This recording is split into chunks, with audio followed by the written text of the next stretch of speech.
Hello. This is What If Luffy was trained by Rayleigh early. Please comment your fanfic ideas below. Enjoy the fanfic. Somewhere in East Blue. An old man with white hair reaching his shoulders, as well as a bushy goatee. He had vertical scar across his left eye.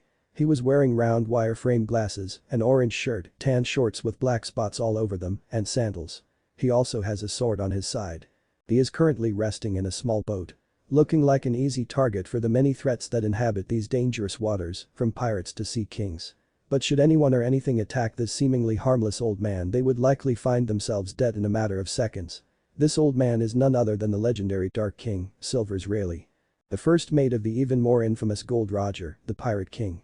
Rayleigh is one of the last few remaining members of that once powerful pirate crew. Rayleigh had decided to take a vacation from coating ships in Sabati Archipelago. He also wanted a breather from his friend Shaki, who owns the bar he rooms at. 3 hours later, Rayleigh's boat had jerked suddenly and Rayleigh opened his eyes. Looking around, he observed that his boat had taken him to an island. He disembarked his boat and walked to the nearest dock worker he could find to ask where he had ended up. "Excuse me, my fine gentleman. Might I ask you a question? Where is this town? I had fallen asleep in my boat and it took me here of its own accord," Rayleigh asked, a kind smile on his face the entire time. The man looked at him oddly. "Who falls asleep on a boat and lets it go where it will? That is not safe." "Well sir, you're docked in Fuchsia village, in the Goa kingdom. I hope that helps you. I have to get back to work. Good day," the man said as he left to return to his duties. Rayleigh waved the man off. "Thanks a lot, that's all I needed to know." He continued walking through the town, enjoying its peace and quiet. What he really wanted right now was a nice drink. He found a little bar called Party's Bar. He walked in and took a seat at the bar, waiting for the waitress to come and offer him a drink. The waitress walked up to him with a mug in her hand. "How can I help you, sir? Would you like a drink, food, or both?" the woman asked. She was a pretty young woman, with greenish hair, orange checkered shirt with black sleeves, as well as bandana in her hair. "I'll have a mug of ale, thank you my fine young lady," Rayleigh thanked her. Makino blushed a little at the praise from such a handsome older man. "Oh, I'm sorry, where are my manners? My name is Makino, and I own this bar," she answered his unspoken question. As soon as she finished that statement, a young boy of about 6 years old jumped up on the bar and pointed his finger into Rayleigh's face. "You better not be hitting on Makino. She's too good for you, old man," the boy accused. Rayleigh looked at the boy, then the finger inches from his face, then at Makino, who had an apologetic yet slightly embarrassed look on her face. "Ha ha ha ha. Don't worry my boy. I'm too old for your friend here, I just get overly friendly sometimes," Rayleigh said, trying to ease the small child's suspicions. The boy nodded and got back into his seat and went back to drinking his juice. "You better not. I have my eye on you," Luffy said, glaring at the old man one more time for emphasis. The boy was average height for a child of his apparent age. He had black hair and black eyes. Wearing a white shirt with the image and word anchor on it, as well as some blue knee-length shorts. He seemed to be very friendly with the bartender here. "You know kid, it takes a lot of courage to do what you did to someone like me. What's your name kid?" Rayleigh asked. "Me? I'm Monkey D. Luffy. I'm gonna be Pirate King," Luffy said, stating his ambition and dream with absolutely zero inhibitions. He did not care if this old man laughed. He'd make it or he'd die trying and he would be happy with it either way. Stroking his beard, Rayleigh looked into the boy's eyes and asked, "Do you think you can do it? There are dangers out there in those seas you couldn't imagine, not even in your worst nightmares. Do you think you can conquer those seas?" Rayleigh asked, patiently waited for the boy to answer. "Conquer? I don't want to conquer anything old man. I just believe that the Pirate King has the most freedom on the seas," Luffy said, smiling like an idiot the whole time. Rayleigh was honestly surprised. He could almost see his old captain standing behind the boy with his hand on his shoulder. Rayleigh knew what he had to do. He had to take this boy under his wing, help him reach his ambition. "You know Luffy, I think you can do it. You've impressed this old man. That is not an easy thing to do, let me tell you," Rayleigh said as he put his hands on the boy's shoulder. "How would you like to sail the seas with me and learn the ways of the pirate? I'll teach you everything you need to know and then some. You will be a powerful man when I am done with you," Rayleigh asked, giving Luffy time to consider. "Hey. Hold on a minute here. Just who are you? I don't think the boy's grandfather would like you just up and taking Luffy away," Makino shouted, causing the few heads in the bar to look their way. Rayleigh stroked his beard and thought. "His grandfather is Monkey D. Garp, yes." Makino nodded. "I figured they were related when the boy told me his name. I don't have to worry about him. I know how to evade that man." "You don't have to worry either, Makino.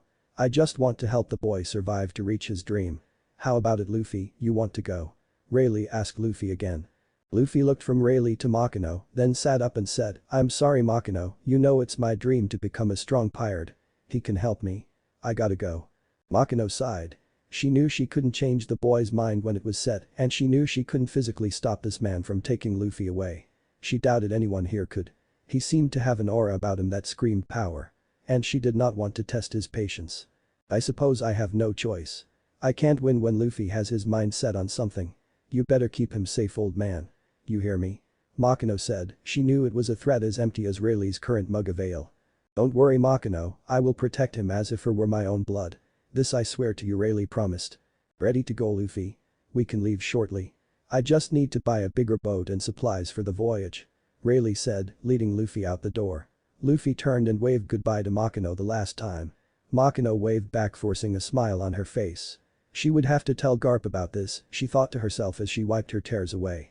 Rayleigh led Luffy to the docks where he found a fishmonger and boat salesman and bought a nice fishing boat that could easily support them. He bought some food and water that would last them a few weeks. Then he and Luffy boarded the boat and Rayleigh started rowing out to sea when he sensed a rather large life form approaching the boat. He turned around and seen a large eel-like sea king glaring at them hungrily. It's the Lord of the Coast, old man. We're gonna die. Luffy was panicking. He had seen this creature end many a people's adventures and lives. Is that any way for the future pirate king to act, Luffy? Rayleigh asked. He could understand though. This had to be frightening to a child of his age. Don't worry, I will take care of it. Rayleigh said with an air of finality.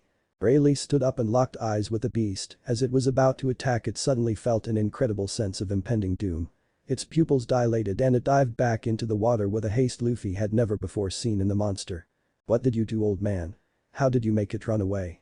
I've never seen it so scared in ever. Luffy asked, excitedly. Rayleigh sat back down and grabbed the oars and began rowing away from the coast again. But my boy is just one of many things I will be teaching you as my apprentice. So just relax, it's going to take us a while to get to where we're going. Rayleigh said. 2 long arduous months at sea, only stopping when absolutely necessary for supplies. They finally seen their destination on the horizon. A small relatively safe island in the New World.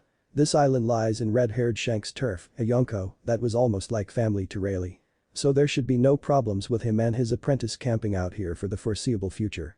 The island was probably about 5 miles in diameter, the weather was relatively stable by New World standards. The boat had finally beached and they both disembarked feeling grateful to finally be on solid land. Rayleigh ordered Luffy to pull the boat as far onto land as he could. Luffy nodded and grabbed hold, pulling as hard as he could, making it surprising far up the beach. Rayleigh had made it crystal clear to Luffy that when he gave an order it was to be followed, that is if he wanted to be taught. So Luffy decided it was in his best interest to obey his commands. Rayleigh watched, the boy has good strength for a child of his age. I will turn that into monstrous power given enough time and dedication. Rayleigh thought to himself. At about the same time that Rayleigh and Luffy had set foot on their island. A large marine boat was mooring in Fuchsia village. When it was finally docked, a large man with a vice admiral's marine coat with the word justice emblazoned on the back. He had short-cut gray hair and matching goatee.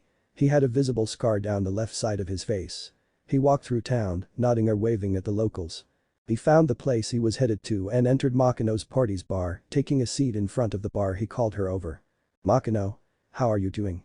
Where's my grandson hiding now? Garp asked. Makino gave a soft sob as she ran over to Garp. I'm so sorry, Garp-san. I couldn't stop him. The man took Luffy away 2 months ago. But I had no way to contact you, so Luffy could be anywhere. Mineko was nearly in tears. Both at losing Luffy and fearful of Garp's anger. Garp had frozen. He couldn't even begin to believe what he just heard. Luffy has been kidnapped. Who would do it? Who even know who Luffy was? 2 months ago, what the hell have I been doing all this time? Garp was seething in rage, his teeth grinding, the mug in his hand, exploding under the undue pressure of Garp's cannonball-crushing grip. Makino was backing away, fearing the worst. Garp spotted this and attempted to calm himself down. I'm sorry Makino, this isn't your fault. If it was someone after Luffy, then I doubt you could have done anything. I should have given you a den mushi to contact me in case something like this happened. Can you at least tell me what this man who took Luffy looked like? Makino nodded. 5 minutes later, Garp was back on his boat. They were heading back to Marineford, the military headquarters of the Marines. One of the most powerful and secure buildings in all the world. Fleet Admiral Sengoku, also known as Sengoku the Buddha. His had a black afro under his hat, which curiously had a statue of a seagull, the symbol of the Marines. A thin black mustache and a tightly braided beard that hung down to his waist. The man was busy fighting the greatest foe of any powerful leader. Who is this foe, you ask? Is it Whitebeard? No. Is it Kaido? No, it's paperwork. The eternal undying foe of any great leader. Sengoku looked up from his paperwork, sensing Garp storming to his office. The next moment his door was blown to splinters by an extremely angry Garp. Garp. What is it now? Can't you see I'm busy? Sengoku sighed in frustration. Garp was always so emotional. This is no goddamn joke. I'm not here to mess around, Sengoku. I need your help on a personal issue. Garp shouted, slamming his fist into Sengoku's desk, cracking the fine wood.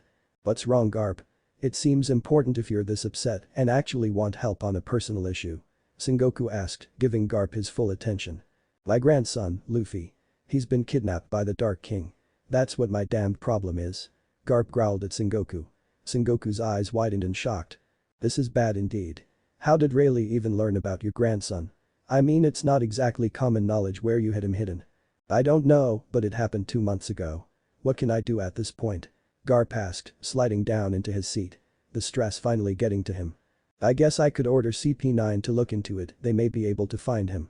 But you know as well as I that they could never take him back from someone like Rayleigh. Sengoku offered. No. No way. You keep that assassin squad away from my grandson. They would be more likely to kill him than they would be to save him. That Lucci guy especially. He's broken. He kills innocent people as easily as he kills criminals. And you wonder why my son does what he does. Garp said, adamantly. Ah, don't get me started on that bastard son of yours. He and his army took another island in South Blue last week. Back with the protagonist. A few hours landing. The sun was just reaching high noon and the two had finished eating their lunch. A nice meal consisting of cooked wild boar. Luffy. Now that you have had a good filling meal, I want to start your training. You showed good strength from what I can tell, seeing how far you pulled that boat up. That was not an easy task for one so young. Rayleigh complimented the boy. Luffy smiled a radiant smile.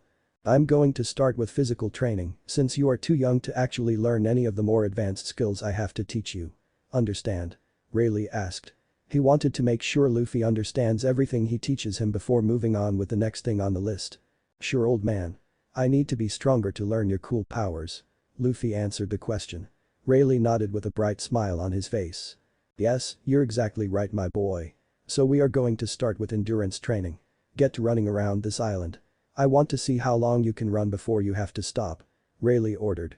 Luffy nodded and began running. Luffy ran for roughly 2 hours before having to stop and rest. Rayleigh nodded, it was a good starting point. After a short rest, Rayleigh stood up. How do you feel? Are you too tired to continue training, Luffy? Do you need water? Rayleigh asked. No way, old man, I can go on. But water would be nice, please. Rayleigh handed him a glass of water and he gulped it down. Okay, enough playing around, Luffy. I want you to give me 100 reps of each of these exercises. Push-ups, sit-ups, jumping jacks, pull-ups. Rayleigh showed him to a good tree branch for the pull-ups. I also want you to punch and kick this tree 100 times each. Understood? Rayleigh asked. Luffy nodded. A year has passed since Luffy started training with Rayleigh. Luffy is now 7 years old and looks like a boy 3 or 4 years older. Lean, strong. His fists calloused and tough. Luffy was becoming self-sufficient, so Rayleigh allowed him to hunt his own food more often.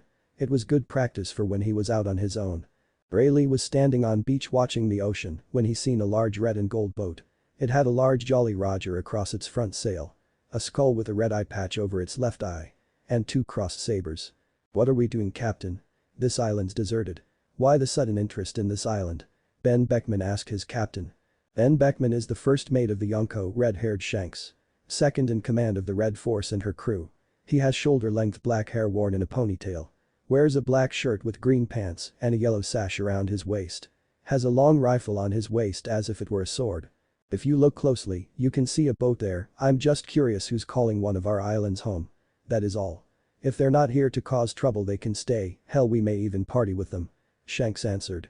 Ben nodded his understanding. Shanks is a tall man of moderate build. He has short red hair as is his namesake. 3 vertical claw marks going over his left eye. And a light goatee. He's wearing a loose-fitting white button-up shirt only half-buttoned, purple calf-length shorts, a red sash and a long black captain's coat. He also has a relatively plain-looking saber on his hip. Let's go, Ben. Ben nodded. Hey. Yassip, lucky. We're going ashore. Shanks shouted. He received a chorus of "Aye Captain" and "Hooray" as the selected men and Shanks piled into the small landing boat. About 10 minutes later they were beaching their boat. Shanks got serious as he looked into the tree line and called out. "I know you're there is no use in hiding from us. Show yourself now." Shanks called out, hand resting on his saber's handle. Shanks may be a relatively calm and friendly guy, but until he was sure this person was not a threat he was going to be serious. "I think you're 100 years too early to be threatening me, Shanks." Rayleigh stepped out of the tree line, casually walking with his hands in his pockets, approaching his old crew's cabin boy. Shanks and his crew's jaws dropped. His crew shocked to see the legendary figure on one of their islands. They knew he generally stayed at Sabati coating ships. Shanks was nervous, he just threatened his old disciplinarian. He lost count all the time this man beat the shit out of him for some mistake or other when he was a kid. "I'm sorry. Rayleigh said I didn't know it was you, I swear." Shanks shouted. His crew backing away from him in case Rayleigh wanted to punish him. Rayleigh's straight serious face quickly shifted into a smile as he started laughing at Shanks. "Haha, my boy, you haven't changed since I last saw you." "Well, Rayleigh. The reason we're here, we just wanted to see who was on the island. Since it's you, I'm fine with it. But we are kind of curious as to why you are here, not that it matters." "You don't have to tell us." Shanks asked. Making sure to be respectful, he wasn't sure if he could take this man. Not that he wanted to fight the Dark King in the first place. "I picked up something interesting I found in East Blue. A kid, he said some interesting things. So I decided to kidnap him and make him my apprentice. He's working out well so far. You wouldn't believe who he is related to, haha," Rayleigh said. "I'm afraid to ask who is he related to?" Shanks asked. Rayleigh would not bring it up if he did not at least half expect them to ask the question.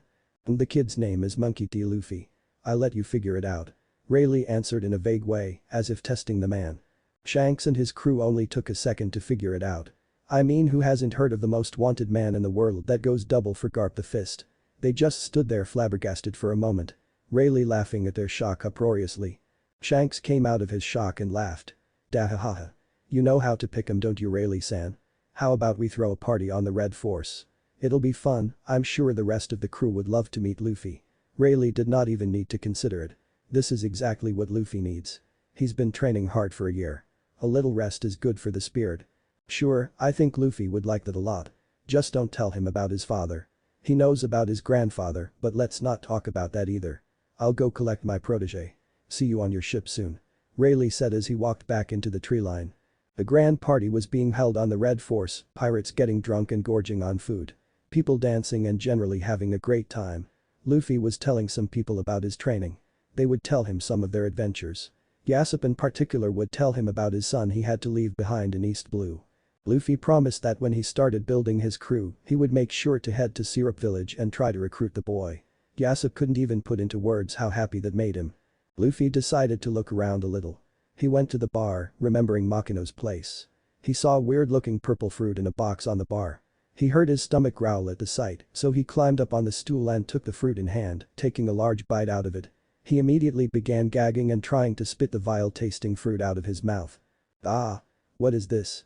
It tastes so bad," Luffy shouted, attracting the attention of several of the crew, including Shanks. Shanks ran up to Luffy and pulled the fruit away. Looking at it, he sighed. Too late to do anything about it now. No need to cry over spilled milk, so to speak, Shanks thought to himself. "It's alright, you'll be fine, Luffy. Here, have a drink." Shanks gave Luffy a glass of water. "You just ate a devil fruit. Do you know what devil fruits are?" Luffy shook his head in the negative. Rayleigh walked up to inform his student. "It's a fruit that give you superhuman powers, but at the cost of being able to swim." "Shanks, what fruit did my apprentice eat?" Shanks asked, glaring at the man for leaving a devil fruit out like that. Luffy was jumping up and down, shouting this and that about having superpowers and how he was gonna be Pirate King for sure now. "It's the Gomu Gomu no Mi, Rayleigh-san. We took off a crew we defeated after they thought it was a good idea to attack a Yonko's ship. Well, it didn't work out so well for them. Sorry, we don't usually have kids on the ship, I kinda forgot it was there. We were simply going to sell it. So it's no real loss to us," Shanks said. If I recall my fruit logic correctly, the Gomu Gomu no Mi should make Luffy highly resistant to blunt force trauma, that will help him greatly. This wasn't a disaster after all. I should be thanking for this blunder, Shanks," Rayleigh said. "Well, Luffy, as long as you don't fall into the ocean or a large body of water, you should be fine. Though Kairoseki will always be a problem." Rayleigh sighed. "This will help his future training, it is actually a great blessing." Rayleigh thought. Several days later. Luffy and Rayleigh were bidding their friends on the Red Force goodbye. They had to head back out and patrol their section of the New World, and as much as they wanted to, they could not stay here forever. Luffy ran to the landing boat and shouted loudly, "I'm gonna be a better pirate than you, Shanks. The old man is making me strong.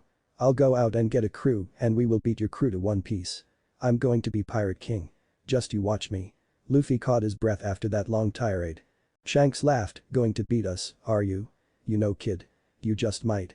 He took his hat off his head, looked at it longingly before placing it on Luffy's head. "This hat is very important to me, Luffy. I'm loaning it to you. You can return it to me when you are the Pirate King. Okay?" Shanks smiled down at Luffy. Luffy was crying his eyes out. His friend had just given him his precious hat and told him he believed in him. This was one of the best days of his life. Luffy looked up to Shanks and nodded. He couldn't speak right now, so he just nodded, holding the hat tightly to his head. "I'll never let this hat get hurt, I swear it," Luffy screamed in his own head. "Well, Luffy, now that Shanks has left, I think it's high time we get back to your training. Do you agree?" Luffy knew it wasn't really a question, but he answered, "Hell yeah." Placing his hand protectively on his new hat. He wanted to get as strong as possible so he could protect his future Nakama and his hat when the time came. "Okay then." Rayleigh pulled a strip of cloth out of his pocket. "We are going to work on unlocking your Kenban Shoku Haki. This is also known as observation haki. It will allow you to see hidden enemies and predict the next attack an enemy will likely throw at you.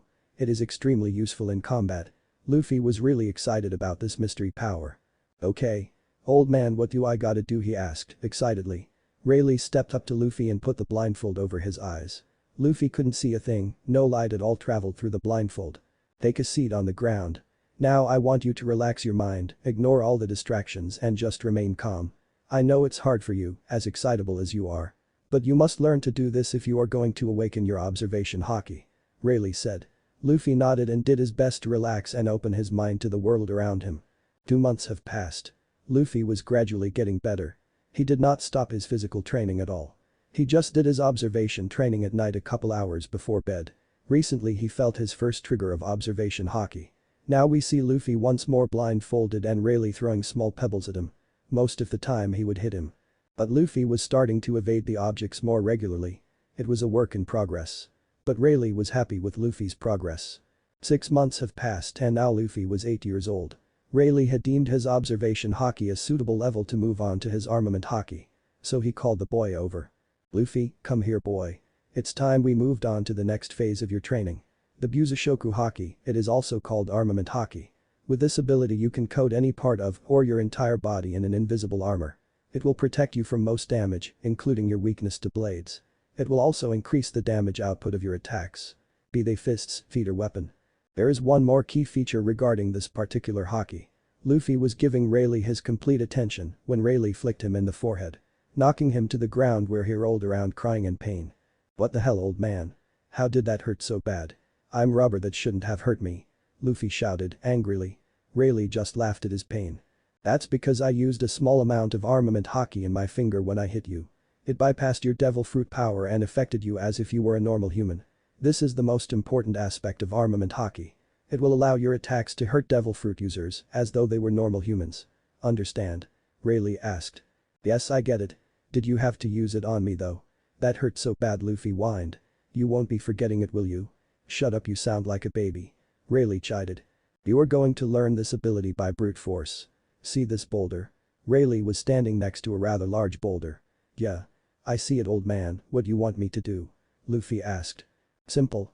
I want you to start punching this rock until your fists are bloody and hurt too much to go on," Rayleigh instructed. Luffy nodded. And the pain began. 5 months have passed. Luffy never stopped his relentless training. Eventually Rayleigh had to make Luffy run laps with heavy rock tied to Luffy's back. He could run laps around the island all day and not get tired otherwise. Luffy did most of his exercises with this heavy rock tied to him. It yielded fantastic results. It was shortly after the 5th month that Luffy was able to form a useful haki shield around his fist, and when his fist collided with the boulder, well, the boulder was no longer there. Rayleigh patted Luffy on the shoulder and handed him a piece of meat. "Good work, I'm glad to see you finally got it. Let's take a break for now. You can relax for a few days and let your body recover," Rayleigh said. Luffy nodded, he did not want to stop, but a short break sounded good to him. 10 months have passed. Luffy is now 9 years old. As his body matures, it is allowing his muscles to grow at a faster rate. Rayleigh noticed that no matter how much muscle the boy gains, his body does not grow bulkier. This must be another aspect of his rubbery body. It compresses his muscles to the highest form, keeping him slim and flexible. Yes, this is good. I don't think he will ever be too bulky to be fast. Rayleigh thought. Luffy, get some rest. Tomorrow will be an important day for you. Rayleigh suggested. Luffy nodded and headed to his tent. Rayleigh considered what he would do tomorrow. He might ruin their relationship. It will be brutal, but it must be done to see if Luffy has it. Rayleigh decided to call it a night as well.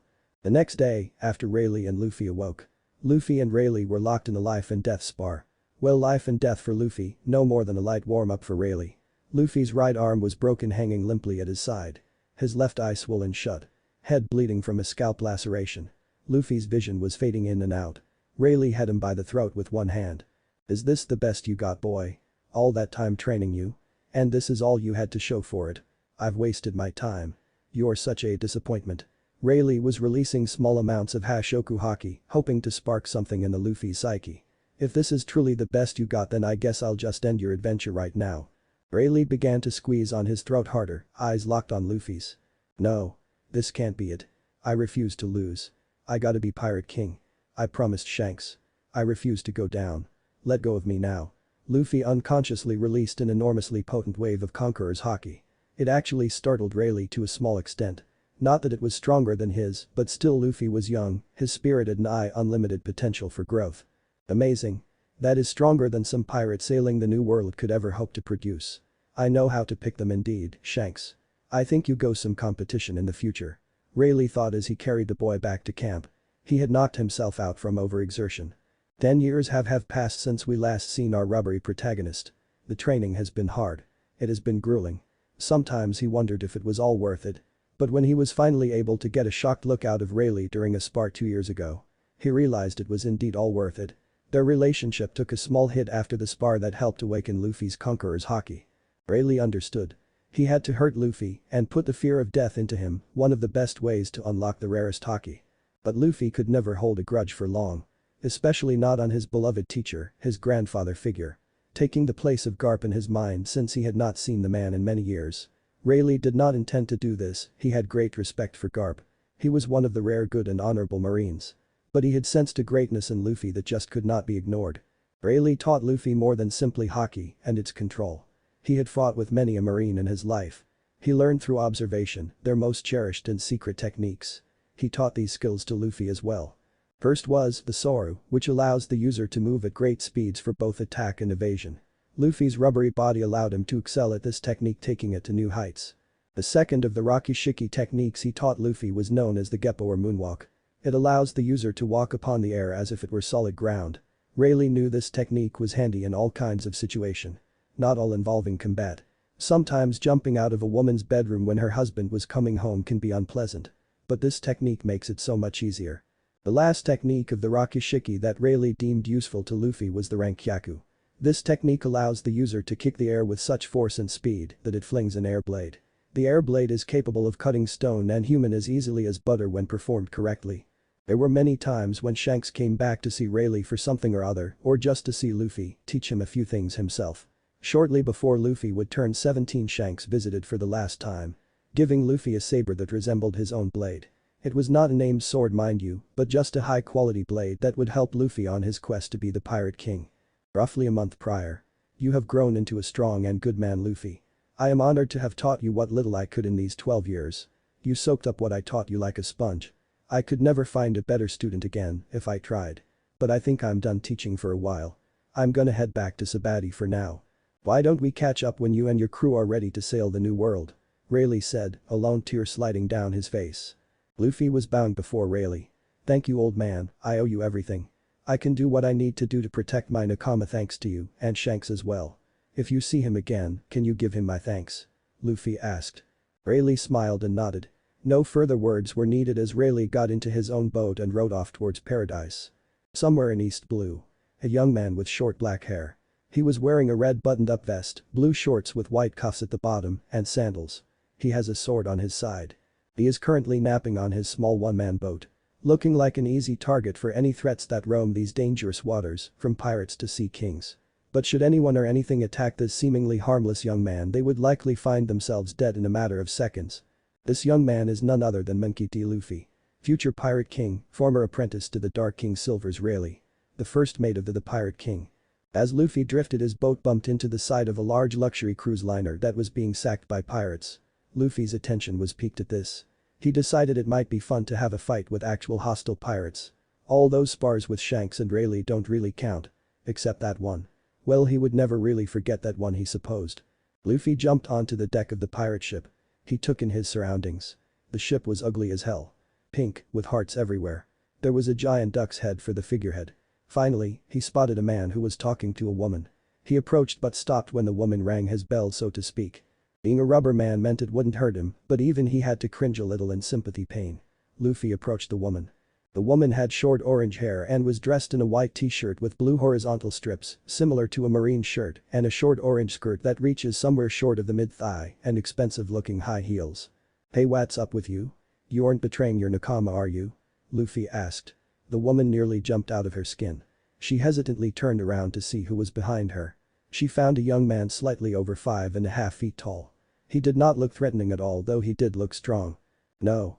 I'm not a pirate, I'm just robbing these guys while they're over there robbing the cruise ship. I'm Nami, by the way." "Who are you?" the woman asked. "Oh, I'm Monkey D. Luffy. Future Pirate King. I guess I'll take some of this gold too, seeing as you can't carry it all." Luffy grabbed a couple handfuls of the gold. Nami sneered, not liking the idea of a pirate this close to her, but would not risk insulting the man.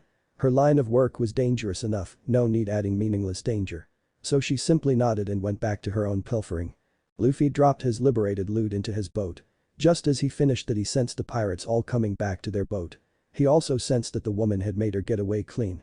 Luffy turned around to face a whole pirate crew as angry as a kicked hornet's nest. "Who are you, Gaki? What are you doing on my boat? Did I see you stealing my treasure?" the heavy-set captain shouted at Luffy. Luffy just shrugged at the question. "Me? I'm Monkey D. Luffy. Future Pirate King. Yeah, I robbed you. Why? You going to do something about it?" Luffy asked while giving them a cocky smile. Alvida saw red. This punk had absolutely no respect for her or her club. He would learn now. That her name isn't Alvida, the sexiest woman in all the seas. "Man, who is the most beautiful woman in all the seas?" she asked, expecting them all to cower and give her the answers she loved to hear. "You, Alvida-sama, were the usual." "Certainly not you. I've seen beached whales that looked better than you," Luffy said, spitting on the ground at the thought of touching the sea cow. Alvida's fury boiled over. "Men. Kill that man, or I'll kill you," she finally shouted. Luffy laughed, watching the pirates pull out their swords and their pistols, getting ready to fight. As the first ones approached, Luffy weaved in and out of their attacks, not even bothering to draw the blade Shanks gave him. It was not given to him to waste on losers that could hardly swing a sword. As he weaved in and out of the attacks, he would punch or kick whoever was close. The number of men Alvida had that were still active was dropping quickly. Luffy seen a small boy cowering behind the mainmast of the ship. After Luffy finished the last pirate, he asked Alvida. "Hey, Hippo. Did you kidnap that pink-haired kid over there?" Luffy hated actual kidnappers. He did not consider what Rayleigh did kidnapping since he willingly left. He also despised slavers worse than most anyone else. And this looked like both. Alvida growled in rage, both at the continuous insults this brat flung her way and the fact that all of her men were face down, unconscious or dead. "So what if I did? I'm a pirate, I can take whatever I want, whenever I want," Alvida yelled. She then turned to the boy. "Kobe. Since you didn't help with attacking that man, I'm gonna give you the club." Alvida decided to kill the lazy good-for-nothing slave before killing the punk that beat her crew up. Luffy was having none of it though. He used Soru to appear in front of petrified Kobe. Luffy caught the spiked club in his hand, seeing as the spikes were far enough apart he did not have any risk to his own flesh, and the woman was so weak that he did not even need to reinforce his arm. "I can't stand slavers," Luffy said, clearly angry. Luffy held onto her club as Alvida tried desperately to pull it out of his grasp. Luffy threw his free hand back where it stretched several dozen yards. What are you both?" Kobe and Alvida asked at the same time. "I'm a rubber man. Gomu Gomu no pistol." Luffy's fist came forward faster than Alvida or Kobe's eyes could track the movement. The fist found purchase in Alvida's abdomen, and Alvida screamed in pain as she was launched out into the ocean. "Hey Kobe. You wanna come with me? We are about to have company soon," Luffy asked. Kobe paled significantly. He nodded quickly and followed Luffy to his boat. They hightailed it out of the vicinity just before the Marines came to investigate the attack. Short time later. Kobe tentatively raised his hand to gain Luffy's attention. Luffy looked at the boy and nodded. "Ah. Was wondering what you had planned to do to me, sir?" Kobe asked, his voice shaking in obvious fear. Luffy nodded. It took a decent amount courage to talk to someone who decimated his slaver like he did. After all, he doesn't know if I'm gonna make a slave out of him as well. Luffy thought. Kobe. Let me guess. You think I'm gonna do the same to you as Alvida did? Luffy asked. He seen the boy just slump over after he made his announcement. Kobe looked up at him and nodded. Luffy sighed and felt bad for the kid. I'm not going to enslave you. No, hate isn't the right word. I despise slavers. I will not take you or anyone as a slave. When we hit Shell's town, you're free to go your own way. Luffy assured the child. Kobe's eyes teared up. He couldn't believe it. I'm finally free. This man, a pirate, saved my life and freed me from that wicked Alvida. I don't even know how to thank him. I don't even know what I can do to thank you, Luffy-san. Kobe said. You could start by dropping that sand crap. I don't care for all those honorifics. As for how you can repay me, I don't need you to repay me. Just live your life without regrets. That's all I can ask of anyone. Luffy said. Kobe nodded. I'll do it. I'll join the Marines in Shell's town. There's a base there, Alvida avoided it like the plague. Kobe finally felt some happiness returning to his bleak life. All thanks to a pirate as funny as that is. Kobe, you said you want to join the Marines, right? Kobe nodded. You should probably not hang out with me after we dock. I might be known as a pirate since my teacher was a really well-known pirate. It wouldn't be good to be seen with me. Luffy suggested. Kobe nodded. Preparing to separate from Luffy as soon as the boat landed. Again, thank you, Luffy. I can finally start on my dream all thanks to you. Kobe said, with a hint of admiration. Luffy nodded. The boat carrying Luffy and Kobe bumped into the dock at Shell's town, signaling Kobe's time to bolt. Luffy chuckled at Kobe's enthusiasm. Luffy had heard rumors as he traveled about a truly terrifying swordsman in East Blue that was being held prisoner in the base here. This was the only reason he even planned to stop in this backwater town in the first place, before picking up Kobe, that is. Luffy walked through the town. Straw hat covering his eyes. These people reeked of fear and misery. Luffy finally reached the marine base that overseen this town. Walking around the corner, he could see a man bound to a cross-shaped post in the middle of the courtyard. He looked tired, broken even. His green hair dirty and unwashed under his bandana. He wore a white muscle shirt, green pants and a green haramaki. The man slowly raised his head, glared at Luffy and spoke. You here to mock the dead man? I'm not a circus animal. Leave me to die in peace. Zoro shouted. Luffy jumped over the fence. Approaching the angry swordsman. What's wrong with you? If they see you in here, they will kill you. This town's messed up. You should get out while you can. Zoro said. What happened to your Rana, Zoro? I thought you were stronger than this. I came all this way for you, and here you are giving up. Damn disappointing. Luffy said, sad that the man was not living up to his image. Zoro grunted. I was promised to be released in a month, but that stupid bastard lied. He said he's going to execute me and that family tomorrow. He's even got them in the bay so they can't run. Luffy growled. Corrupted Marines were real trash. I got a deal for you, I don't think you can afford to refuse it. Luffy said. Zoro lifted his head. Deal? What deal? Zoro asked. I'll get your sword, seeing as they are probably in the base as well. Free that family and kill this corrupt Marine. I do that and you join my crew as my first mate. How's that sound to you? Luffy asked. His hat shading his eyes, giving him an intimidating presence even to the feared swordsman. Zoro took a moment to think about it.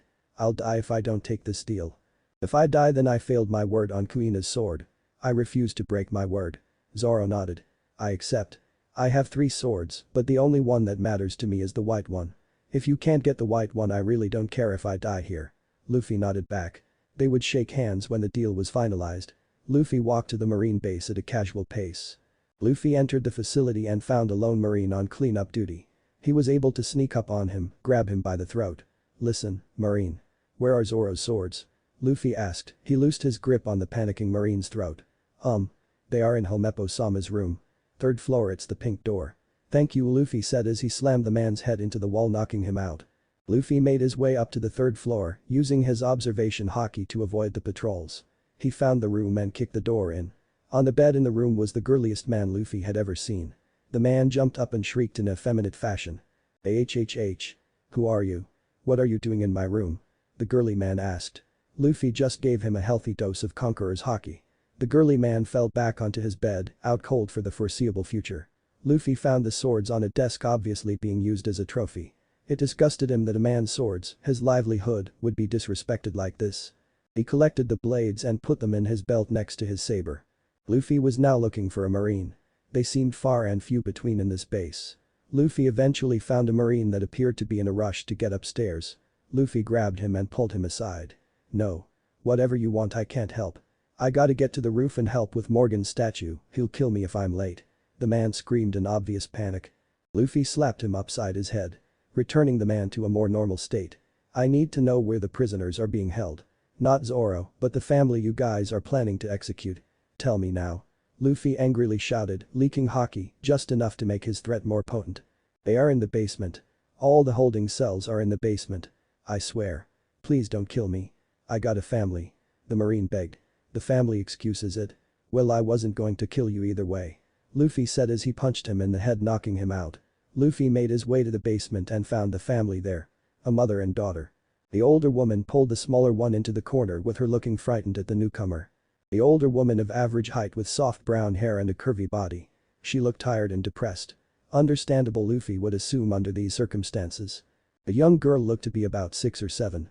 She was sleeping, was wearing a blue and green striped shirt. Her brown hair dirty and matted. "I'm not going to hurt you too, I'm actually here to break you out." Luffy offered a gentle smile. Much softer than his usual carefree smiles. Her eyes lit up at the thought of freedom. "Why are you helping us? Who are you?" the mother asked. "I'm Monkey D. Luffy, future pirate king." Luffy answered her. She started panicking at the word pirate. "Don't worry, I'm not going to hurt you. Not all pirates do that stuff." She couldn't really refuse his help at the moment, so she simply nodded her understanding. Luffy pulled out his saber and channeled his armament haki through the blade and slashed the blade through the lock in the gate.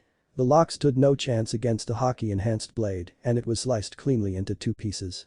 The woman gave each child a gentle shake. "Rika-chan, wake up hun, we are escaping." Rika woke up startled and looked around. "What's happening, mama?" Rika looked at the man holding a sword and shrieked. Luffy looked down and noticed he was still holding his weapon. "Ops. Sorry about that," he smiled apologetically as he replaced the sword on his hip. "Let's go, I'll get you out of here and then I will take care of the marine that did this to you. I promise." The nodded, holding her daughter tightly so she wouldn't scream or panic too badly. Outside the marine headquarters. A few minutes later, Luffy, Ririka, and her daughter Rika made it out of the building. "Here you go ladies, you should get out of here, it's probably gonna get wild soon." Ririka nodded and carried her daughter home as fast as she could run. Luffy cut Zoro loose. "I've freed the girls, I got your swords back, now all I need to do is kill that corrupt marine." "You gonna keep your end of the bargain, Zoro?" "I always keep my word, Captain. But a word of warning before we seal this deal. If you ever step between me and my ambition, you'll be apologizing at the end of my sword," Zoro said, eyes hard as steel. Luffy nodded. "What's your ambition?" Luffy asked. Zoro looked proudly at his white blade. "To reach the top and be the strongest swordsman in the world," Zoro finally answered. "Okay. Sounds good, I wouldn't expect anything less from the Pirate King's right-hand man." Luffy cheered. "I got one more thing to do," Luffy said as his arm wrapped around Zoro's waist. What are you doing?" "How are you doing it?" Zoro asked. "I'm taking us to say hello to Morgan. He's at the top of the tower." Shishishi. Zoro began to panic as realization set in. Luffy's other arm flew up to the top of the tower, grabbing the edges. He pulled himself and Zoro up. "Ahhh. I'm gonna kill you." Zoro screamed and Luffy laughed as he flew high into the air. Zoro and Luffy landed on the statue of Morgan as it was being heaved up, shattering it to pieces. Morgan, a large man by most people's definitions with a metal jaw and an axe replacing his right hand, giving him the moniker of Axe Hand Morgan, stood up from his makeshift throne and roared, "Capture them. I will kill them myself." The Marines attempted to follow the tyrant's orders. But even tired and half-starved Zoro was more than a match for them and killed or incapacitated them all in moments. "How dare you peasants oppose me like this? Don't you know who I am? I'm Captain Axe Hand." Morgan was interrupted by Luffy as he cleaned his ear out with his pinky. "I don't care who you are. You're just another piece of shit corrupt marine." Luffy pulled the sword Shanks gave him out of his sash and readied himself for the fight. Zoro checked out his sword. It did not appear to be anything special, just an average-looking saber. Morgan charged in. It wasn't the first time he's had a blade leveled at him. He brought down Kuro, so he was stronger than these nobodies. As his axe descended upon Luffy, Luffy simply raised his sword up, blocking the swing, shocking Morgan. He had put a lot of power into that attack. Morgan stepped back and tried to kick Luffy in the chest with his left leg. Luffy just sidestepped the attack, brought his saber down on Morgan's exposed leg, amputating it below the knee. Morgan's world exploded in pain. Zoro cringed at the brutal efficiency. The fight was over at this point. Luffy loomed over the fallen marine. "Zoro, do you want me to kill this bastard like in the agreement, or is this enough?" Zoro just sighed. "This is more than enough, Captain. I don't think he's gonna be a threat to anyone anymore." Luffy nodded. He then turned to the marines that Zoro did not kill or wound too badly and said, "You can save this piece of trash. Or you can leave him to die. He's your problem now." Luffy and Zoro left the tower, leaving behind numerous shocked marines. Luffy and Zoro were in a restaurant owned by Ririka, the woman Luffy had saved earlier that day. They were stuffing their faces with food that Ririka had gladly gave them for saving her, her daughter, and the town. "Ah. I'm full. That meal was worth not eating for 3 weeks," Zoro said happily. Luffy looked over at Zoro and asked, "That's all you're gonna eat? How can you even eat more than me?" Luffy shrugged. "So Captain, how many crewmates we got? You said you were going to be Pirate King, so you should have a good crew already?" Zoro asked, changing the subject from food to something more productive. "Just you and me for now, Zoro. But don't worry, we'll get more," Luffy answered. Zoro was not really thrilled with the sound of that. "Where is our boat then, Captain?" Zoro asked, fearing the answer. "Right over there," Luffy said, pointing a medium-sized dinghy that looked large enough to seat a few people. But it had a sail and looked reasonably solid. Zoro sighed. "Could be worse, I guess." "Excuse me, Nai-chan, but where are you going next?" Rika asked Luffy. "The Grand Line, but we have to make a few stops and get a few more people before we go there." Kobe, hearing this, gasped. "You want to go to the Grand Line? That's suicide, Luffy. That's known as the pirate graveyard for a reason, you know." "Impossible. Impossible. You will get killed," Kobe panted after he finished his tirade. Luffy just broke out in a hearty laugh. "Shishishi Kobe, you are so funny. You know what some people call the first half of the Grand Line, Kobe?" Kobe perked up. "What, Luffy?" "Paradise. Haha. I was raised in the New World. Taught by one of the best pirates to ever live. I really think you can stop trying to protect me, Kobe. We'll be fine," Luffy said. "So now that the evil marine is out and they cleaned up a bit, are you going to sign up for the Marines, Kobe?" Luffy asked. Kobe nodded. "Yes, Luffy. I think now that the corruption has been removed, it might be a good time to start on my dream." Moments later, a small group of Marines entered the restaurant. The leader, a tan man with a black goatee, wearing standard Marine attire, stepped to the front. "I am Commander Ripper. Is it true that you are pirates?" Commander Ripper asked. Luffy nodded. "Yep, I just got my first nakama," Luffy answered, no shame at all in his voice. "I see. Well, we appreciate everything that you have done for us. We cannot allow pirates to occupy this town. So we ask you to leave as soon as you can," Ripper stated. Disappointed in himself for having to kick someone he actually admires out of town. His decision was met with anger and shouts of indignation from the people of Shell's town. Shouts of "How could you? They are heroes." And such were heard from the crowds. Luffy just nodded and he and Zoro got up, getting ready to leave.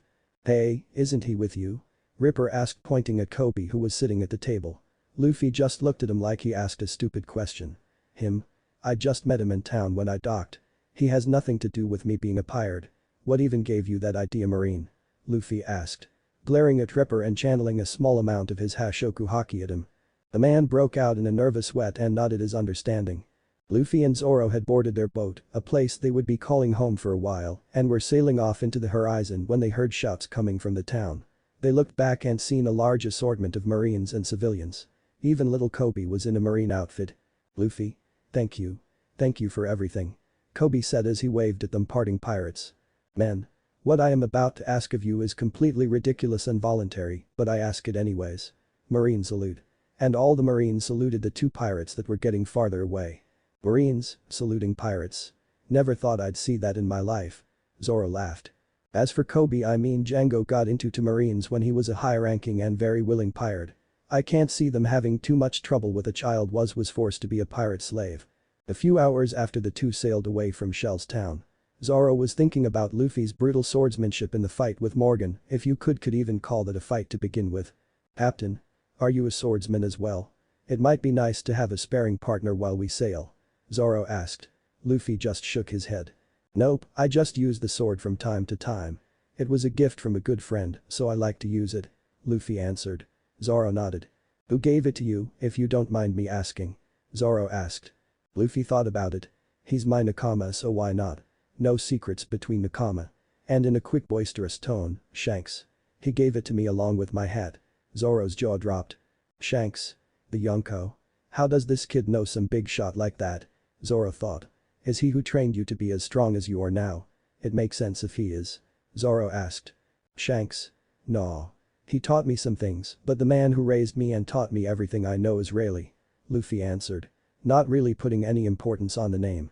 Zoro thought for a second. That name. It sounds so familiar. I just can't put my finger on it. You probably know him better as the Dark King, Silver's Rayleigh, Luffy clarified. Zoro's jaw returned to the deck of the boat. You were taught by the Dark King. No shit, no wonder you were so brutal back there. Zoro said. Yeah, has been training me since I was a little kid. Luffy said. Captain, can you tell me a little about your devil fruit power? I've always thought devil fruits were just myths. Zoro asked.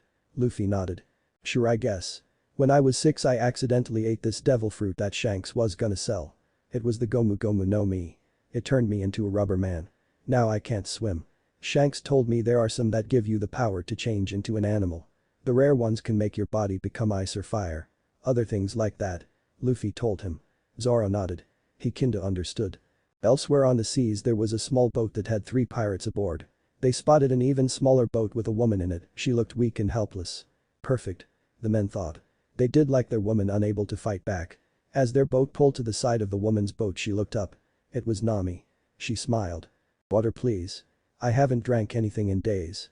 You can have all my treasure if I can get a glass of water. She fake begged. The men all leered at her perversely as they boarded her boat to check the treasure chest. She gave herself a mental pat on the back and jumped on their boat, which was faster than the one she was on. There was a dangerous storm coming and she didn't want anything to do with it. The pirates got the chest open to find it empty. Enraged at being tricked they turned to grab the woman that conned them. Only to find her waving at them from their boat as she sailed away. Goodbye. Thanks for the boat and treasure. You can have that boat by the way. Nami mocked the men she had tricked. You bitch. We'll kill you. They shouted at her. Better watch the skies. Small boats like yours are not safe in storms, haha. Nami laughed as some storm clouds started forming, the rain came and shortly after that they got struck by lightning. Their new boat sinking. Hey look. A bird. I'm gonna catch it. Luffy shouted as his arm grabbed the top of the mast. Gomu Gomu no rocket. Luffy shouted. Flying high into the air. Zoro just palmed his face in aggravation. Why does this guy have to be so stupid sometimes? Zoro thought. Luffy grabbed the bird and the bird grabbed his head. This pissed Luffy off, he never likes it when animals eat him, he's the one who eats the animals. Let go of me you bastard. Luffy shouted as he wrestles with the bird, it flew faster towards land in its attempts to get away from the angry human. Zoro watched his captain get carried away by what was supposed to be their dinner. He sighed in frustration and started rowing like a madman in the direction of the nearest island. He heard voices behind him shouting for help, grab on. I won't be stopping. Zoro shouted as he continued to row. The 3 pirates climbed aboard the boat. They were angry as hell at the impolite rescue. You almost killed us. Don't you know not to mess with Boogie's crew, we are going to take this ship. The men approached Zoro who just glared at them. 5 seconds later the pirates were beaten and bloody. As well rowing the boat for Zoro. You made me lose my captain, Zoro said in aggravation. We are so sorry Urano Zoro-sama. We didn't know it was you. We would have never attacked if we knew. They begged for forgiveness. Whatever, Zoro answered, not really concerned either way. What happened to you guys anyways? Zoro asked, hoping to pass the time by laughing at these fools. We were tricked by a devil woman. She offered her treasure in exchange for water, then stole out boats and left us to sink in a storm. We'll kill her if we ever see her again. The pirates raged. Haha, you guys suck. Zoro laughed. Nami was running from 3 of Boogie's pirates because she stole a treasure map of his. They heard an explosion and seen a large bird and some guy falling from the sky right towards them. Just before he hit the ground in what they assumed would have been a fatal impact, he tapped his foot to the air and hovered for an instant before landing. Nami was shocked. It's him again. Is he following me? How did he stop falling like that? Oh shit, I can't worry about that right now. She thought. Hey boss. It's great to see you. You can take care of these guys for me, right? She asked as she ran past him. You guys hear her, this is her boss. If we can't get her, then you'll have to do punk. Let's go, we are taking you to Boogie-sama. The pirate talking to Luffy took Luffy's inaction as refusal and attempted to punch him in the face. Luffy, sensing this coming, dodged and punched the man in the gut hard enough to knock him out instantly. His partners were angry, reasonably so, at the attack and pulled their swords charging at Luffy. Luffy shouted Gomu Gomu no pistol. As he punched them in the faces, sending flying down the street.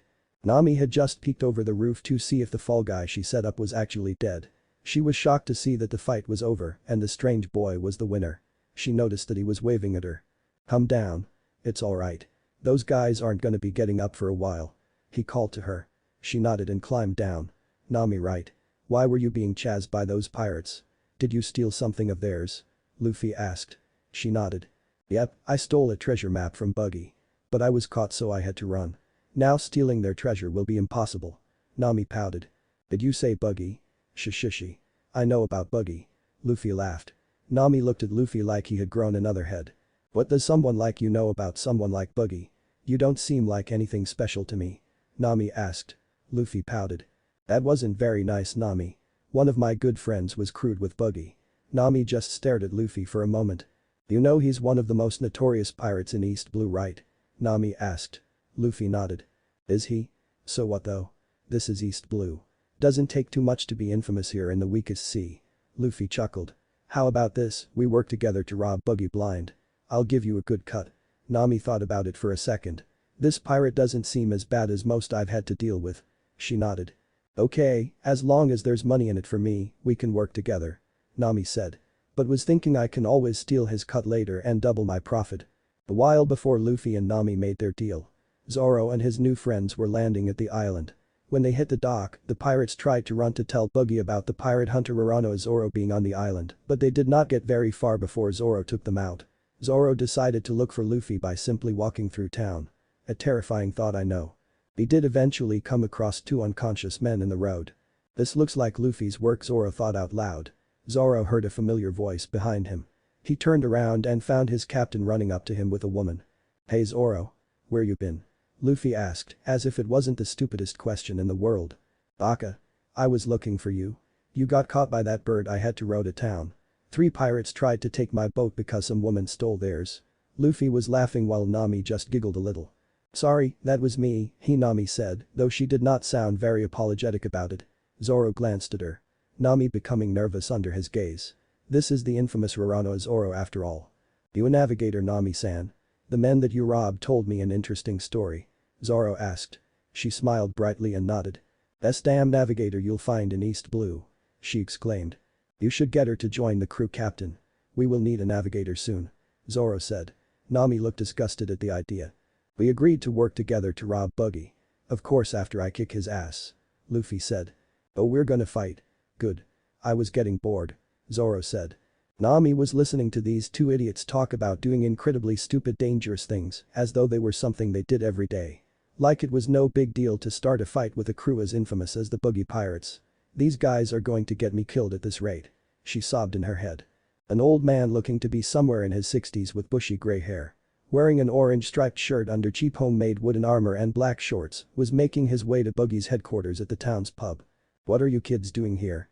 This town is being occupied, so you should get out," the old man called out to the 3 teens in the street. The 3 teens turned and the one in the straw hat waved at him. "We're about to fight Buggy ourselves, old man. Why are you trying to fight him? I don't think you can win against him yourself. He's not very strong, but he is stronger than you," Luffy said, trying to save the old man's life. "I'm Boodle, the mayor of Orange Town. It's my responsibility to expel this pirate scum. So get out of my way," Boodle ordered. Luffy sighed. He then knocked the old man out with a weak pulse of Hashoku Haki.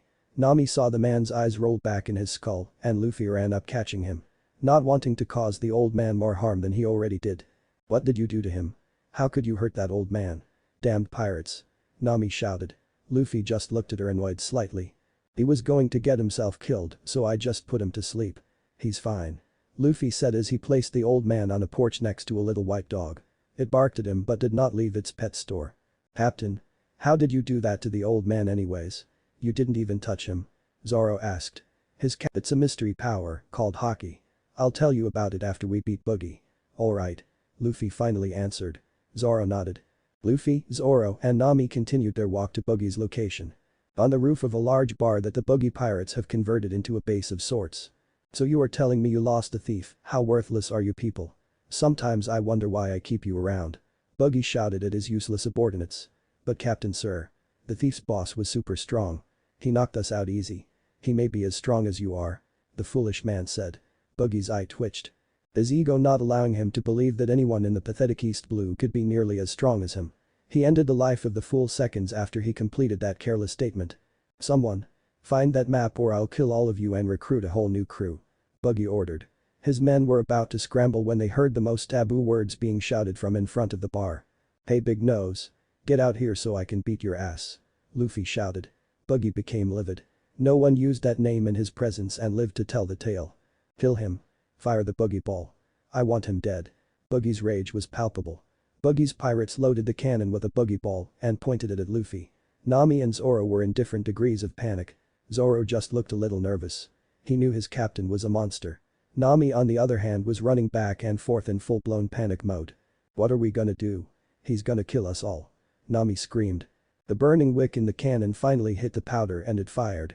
Luffy said gomu gomu no fussin' and took a deep breath, his body inflating like a balloon. The buggy ball hit Luffy's stomach and for a moment everything slowed down.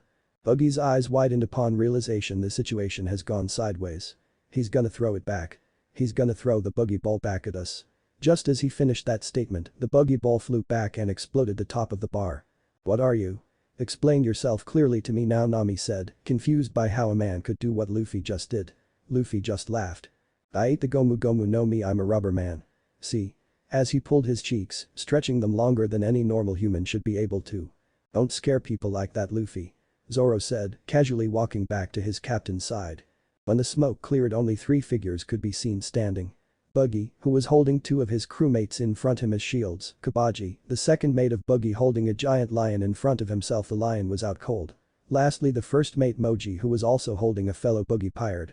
Kabaji. How dare you use Richie as a shield? Moji screamed at his teammate.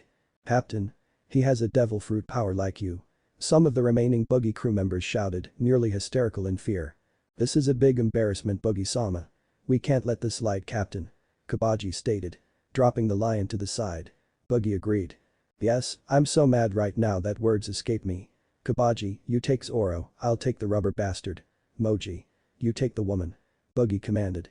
Kabaji and Moji obeyed.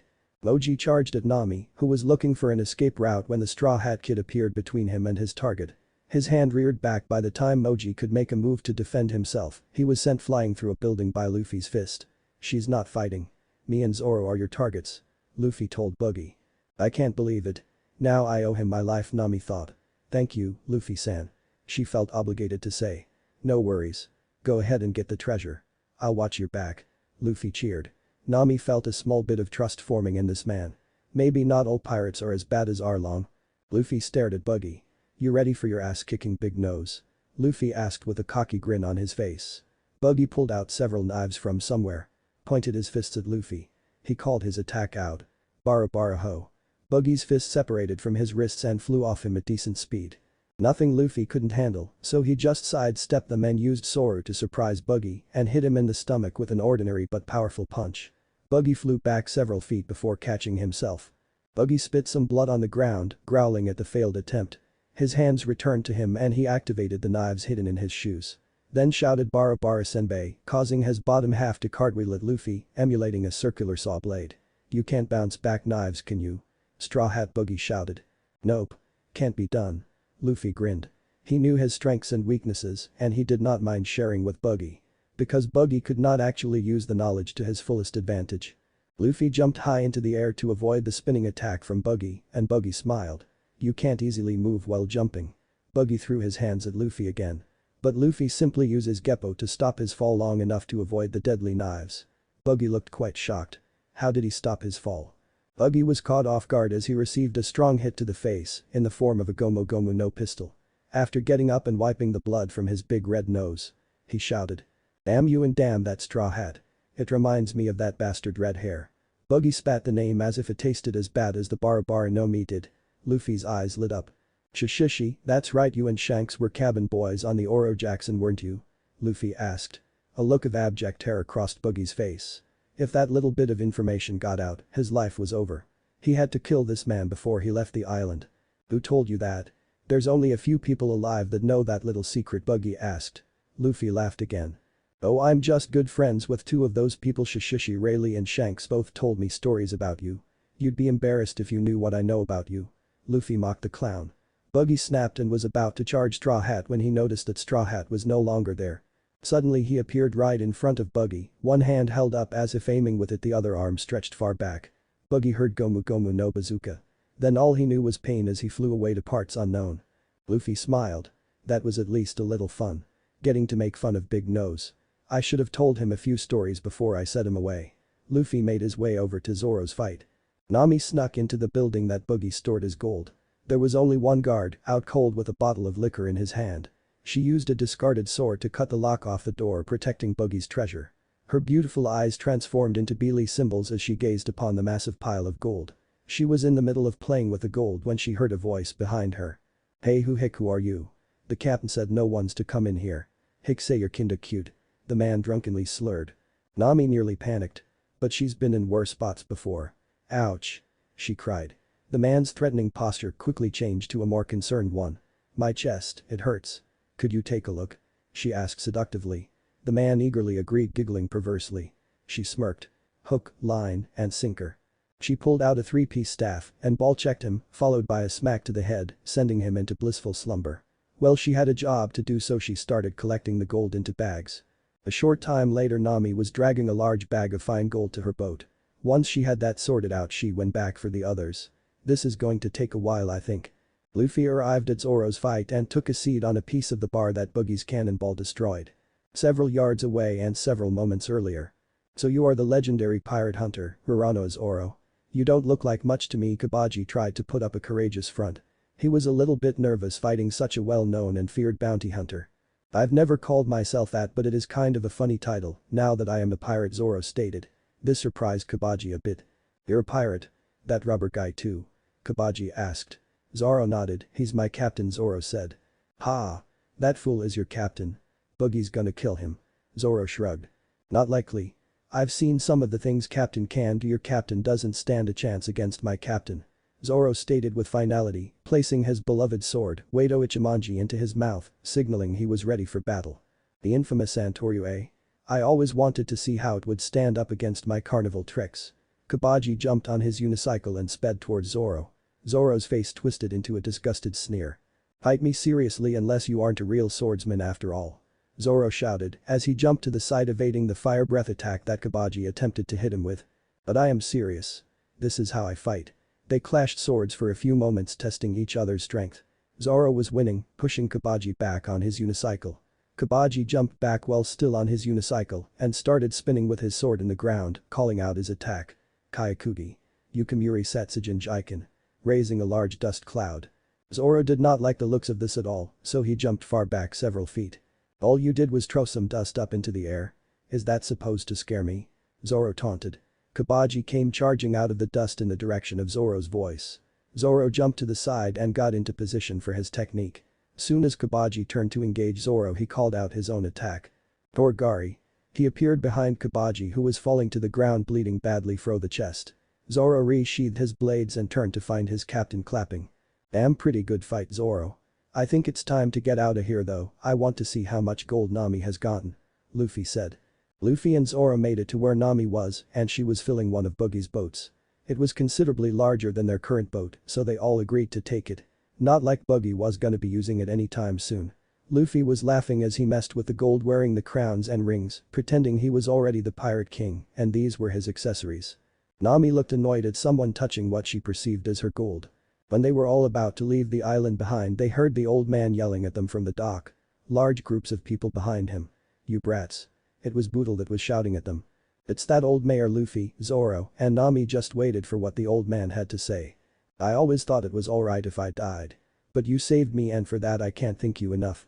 I'll repay the favor somehow. Someday." Boodle finally shouted at them. Luffy laughed. "Don't worry about it, old man.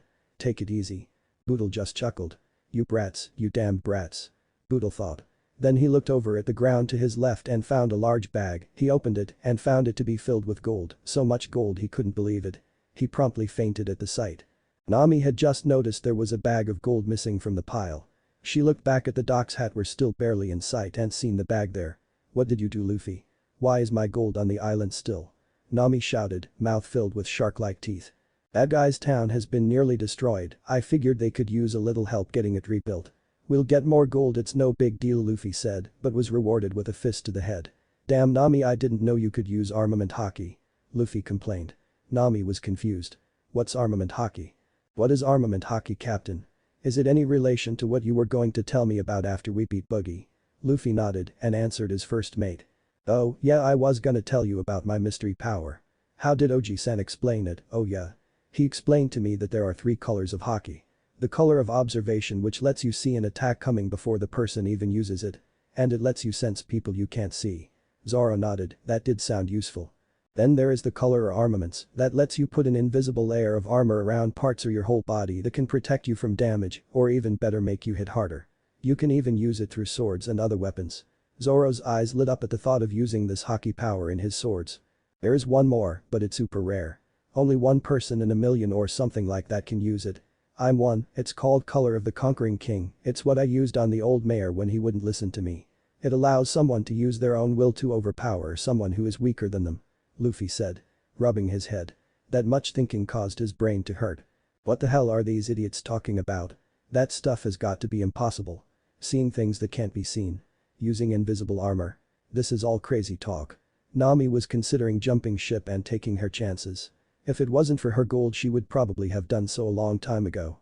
Captain, do you think I can learn any of these skills? Zoro asked, hopeful. Luffy nodded. Of course anyone can learn the first 2, just takes a lot of hard work. You gotta be born with the last one though, I can't do anything about that. But there's not much we can do here. Gotta wait until get to land or a bigger boat first. Luffy answered. Zoro nodded. A few days of long boring sailing later and the crew plus one hesitant navigator were nearing a large island. That's Gecko Island. There is a small village there named Syrup Village. I only know because there is a really rich family that lives there somewhere. Nami mentioned. The 2 men nodded and got ready to beach the boat. A young man of about 17 years old. He had a wild afro under a brown checkered bandana, wearing dark brown coveralls, with a slingshot in his back pocket and a large satchel strung over his shoulder. He was running through Syrup Village shouting at the top of his lungs. To the great annoyance of all the residents in earshot. Pirates. Pirates are coming. Everyone evacuate, they'll kill us all. The young man shouted. You would think the people of this village would appreciate the warning. But no, they seemed to be highly agitated and angry instead. Shouts from the various residents could be heard. The general consensus of these shouts. You damned liar. Shut your lying mouth. We'll catch you, Usopp. And so on. Haha. Catch me if you can. The now named Usopp shouted, running down the road away from the town. The boy met up with 2 smaller children that each had a unique hairstyle shaped like a vegetable. Hey. Captain. The Usopp pirates are here. Did you warn everyone in town already today? One of the boys asked. Usopp nodded and smiled brightly. Good morning. Paimon, Ninjin, where's Tamanegi? Yeah, I scared the villagers but good. Usopp proudly admitting to his lying. They suddenly heard a voice in the distance shouting, it's terrible. Terrible. Once the person shouting got closer they seen that it was Tamanegi. Pirates are coming. Pirates are here. Their boat is near the shore now. He was very tired and very scared. Usopp and the rest of the boys were confused by these claims. Tamanegi, that's a lie. I say it every day. Usopp said. Tamanegi shook his head furiously. No, I'm telling you the truth this time. Usopp gained a terrified expression and shouted something about going for snacks. The boys screamed at him. Captain Usopp. Don't you want to be a real pirate one day? We have to protect the town. It was flying the flag of Buggy the Clown at the name Usopp got even more fearful. What Tamanegi said next actually boosted Usopp's confidence. I only seen 3 people in the boat. Usopp stood straight up, putting up a brave front. All right men. Let us prepare for battle. Usopp pirate crew. We will protect our home. The children cheered and they all ran to the beach to confront the pirates. Luffy, Zoro and Nami were stretching their legs as they beached the boat. Luffy was commenting about eating some meat to Nami's ever-present aggravation. Zoro was looking around. Always mindful of his surroundings, as any good swordsman would be. When he heard a rustle in the bushes up on a short cliffside. He instantly became alert, thumbing his treasured blade, Wado Ichimonji. Be careful. We're not alone, Zoro said. Getting a questioning look from Nami and a nod from Luffy. Yeah, I know. They aren't a threat though, so don't worry. Suddenly multiple pirate flags came up out of the bushes. Usopp came out firing a volley of pachinko at Luffy, Luffy casually weaved in and out of them. Usopp finally stopped firing and stood boldly. Hey you pirates. I'm the great Captain Usopp. Leader of 80 million pirates. Usopp shouted proudly. 80 million. Sugoi. Luffy shouted in pure excitement. He's lying, Luffy. Nami said to Luffy. Aren't you Captain Usopp? Nami asked Usopp, cocky smirk on her face. Luffy palmed his face. Of course he's lying, Nami. 80 million people wouldn't even fit on this island. Shishishi. I was just trying to play along with him. Why you gotta ruin all my fun? Luffy asked with a slight pout. You caught me. You saw through my lie, this is bad. Usopp shouted. Seconds later all the flags waving from the bushes fell to the ground in a clatter as the kid's courage broke. AHHH, don't leave me you guys. Usopp screamed at the retreating figures. Usopp turned back to face the pirates. Don't laugh at me. I'm a man of great pride. Usopp growled out, loading and drawing his slingshot. Aiming it at Luffy. My skill with a slingshot is better than any pistol. Luffy's entire persona suddenly changed. He lowered the front of his hat so that his eyes were shadowed. Being a pirate isn't all fun and games, you know. Weapons aren't toys. You shouldn't aim a weapon at another pirate unless you intend to use that weapon. If you let that pachinko fly, I will have to respond, won't I? Luffy asked, with his full Pirate King persona going. Usopp's knees started shaking. Sweat rolling down his brow. He finally dropped his pachinko and slingshot. I should have known. I could never stand up to the real deal. Do what you will. Usopp sighed in resignation. Luffy and Zoro laughed. Shishishi. I've been looking for you for a long time, Usopp, son of Yasopp. Usopp's head shot up as if he had been struck by lightning. You know my dad. How is that possible? Usopp asked. Large radiant smile on his face. Yeah. Your dad was with Shank's crew when they came to visit me and my teacher on our island. He couldn't stop talking about you, Shishishi. Luffy said. Usopp just smiled. You wanna come get some food? My treat. You can tell me some stories about him if you want. Usopp nearly begged. Luffy, Nami, Zoro followed Usopp into town to a restaurant named Meshi, roughly translating to food. Luffy had just got done telling Usopp about the time Yasopp had ricocheted a bullet off 5 surfaces to hit a fly, knocking the wings off of it, yet leaving it alive. Angry, I'm sure, but very much alive. Sugoi. That is so cool. My dad is the best. Did you say he is with a Yonko, red hair Shank's crew? Usopp asked, excitedly. Luffy nodded. Nami turned to Luffy. I still find it hard to believe someone like you knows someone as famous as a Yonko. Nami said, disbelievingly. Zoro raised his hand and counted off.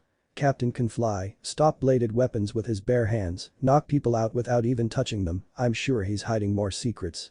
I have no trouble believing he knows a Yonko at this point. Besides, he did tell me about Shanks the first day we met. The others were quite shocked.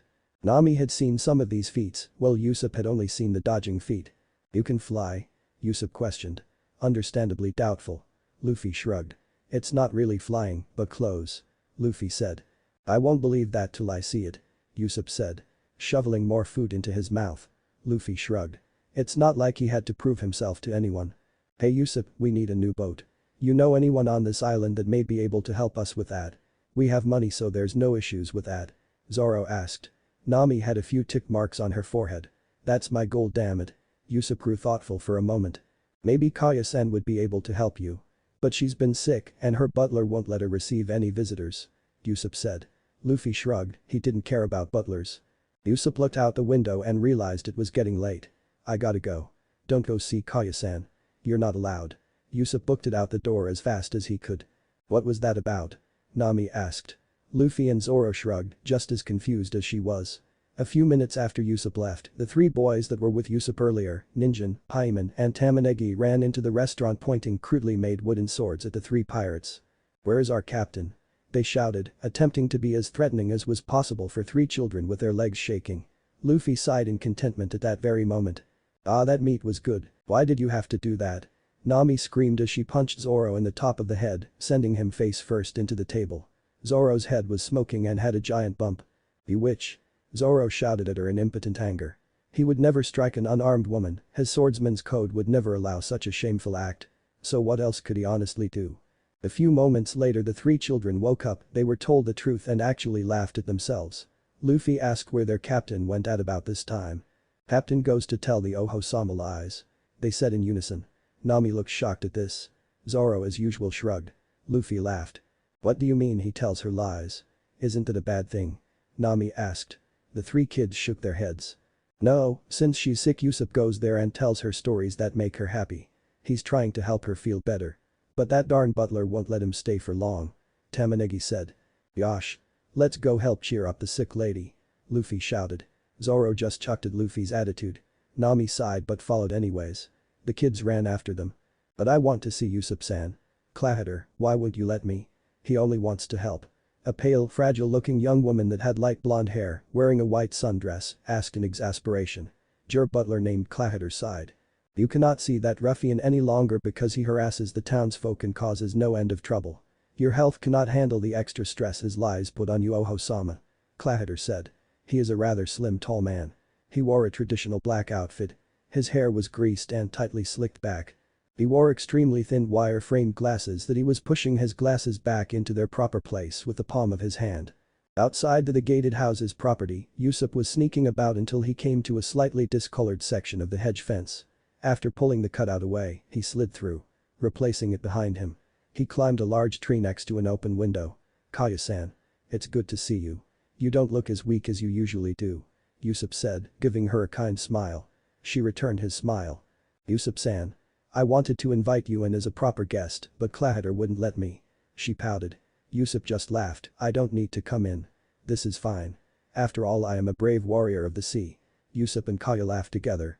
That remind me of the time I found the giant island goldfish when I was a little kid. Yusuf said.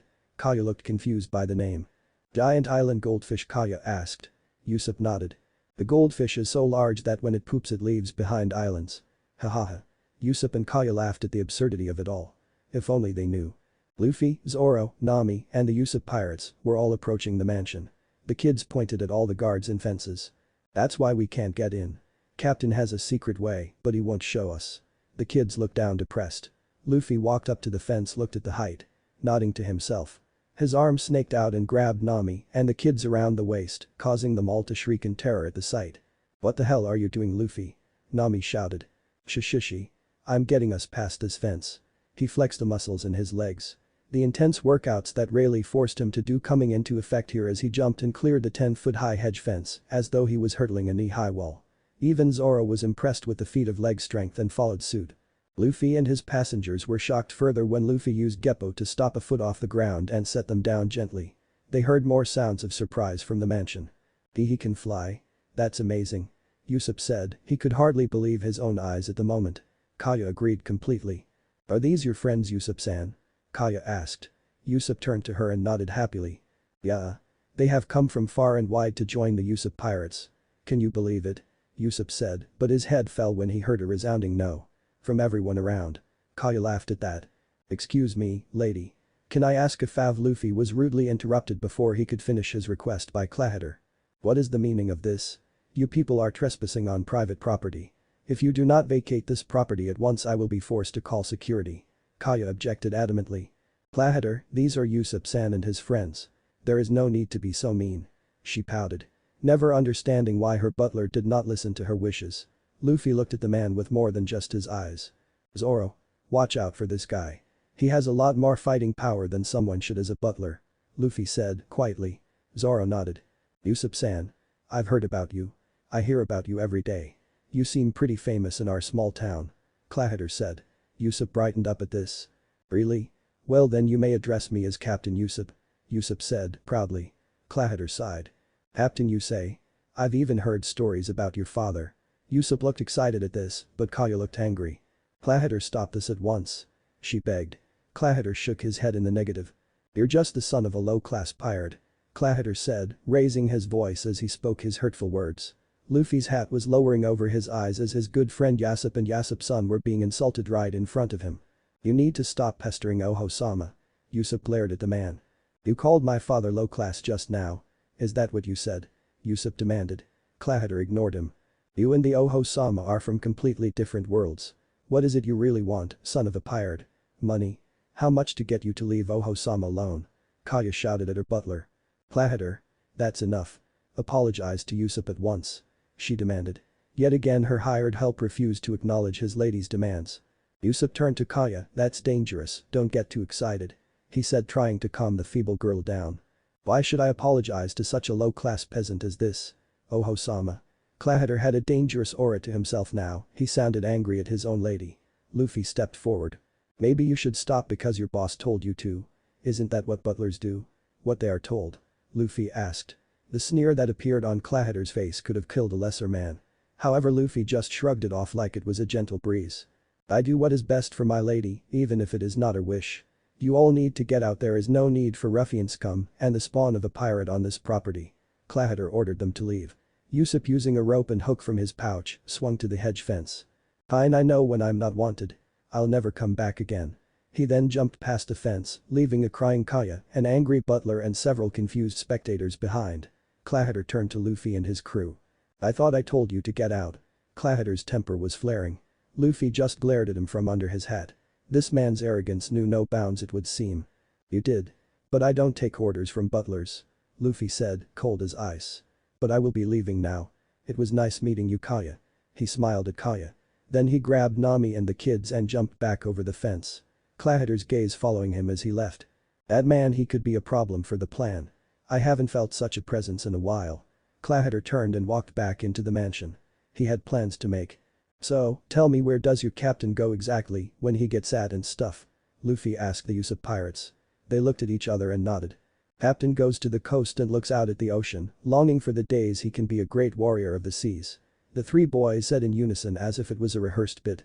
Luffy smiled and turned to his friends. Wait for me here, I'll be going to see our future sniper.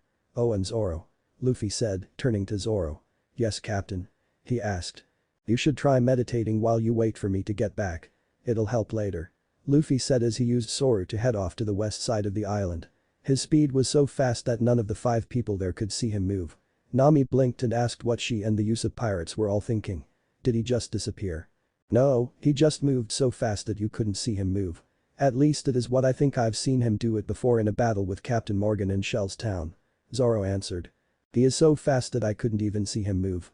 I've never seen Arlong move that fast, I wonder if he's strong enough. No. What am I thinking, no one is as strong as that monster. Nami thought, almost slapping herself for gaining hope. Zoro noticed her slightly hopeful face sharply drop, he just shrugged. Not my business, she's not even in our crew yet, Zoro sat down in the traditional meditative position and closed his eyes, calming his mind. He had a decent amount of experience meditating, as a swordsman a calm spirit is essential. Nami looked at him oddly. What are you doing, Zoro? She asked. Zoro did not even open his eyes, but answered in an annoyed tone anyways.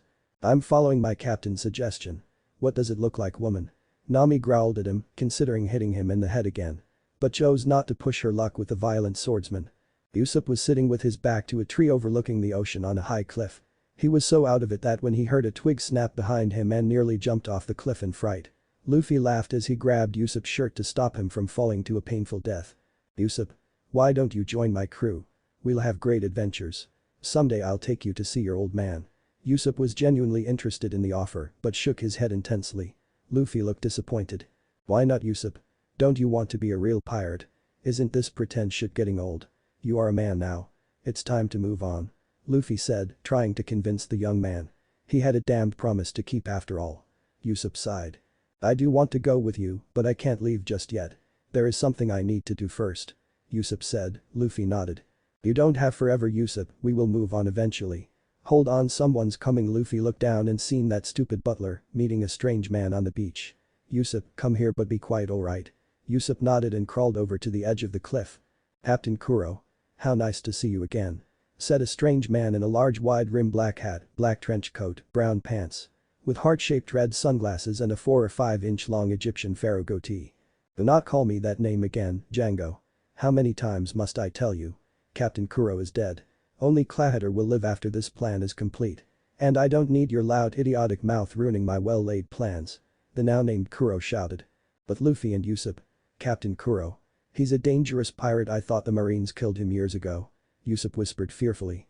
Luffy just shrugged. Back with Kuro and Django. The plan's right on track, Clahater-san. We will rush the town tomorrow, kill a few people here, damage a little property there, then kill the Oho-sama as you requested. Django said. Confirming Usopp's worst fear. Kuro palmed his face in frustration. You cannot just kill her, damn it. How many times must I tell you this plan? I am beginning to question your ability to carry it out. She must first write a will, naming me as Clahater, not Kuro. As her sole heir, and then she can die, but only in an accident, do you understand? Kuro shouted, losing his patience with the backwards man. Django nodded. Yeah boss, I got it, Clahater, make will, and then accident alrighty. We'll start the raid tomorrow at dawn, sound good? Django asked, wanting to get away from his angry boss as soon as possible. Kuro wanted to strangle the man, he heard his near slip. You better get this right, Django. If you mess up my plan you will beg me for death before I am through with you. You hear me?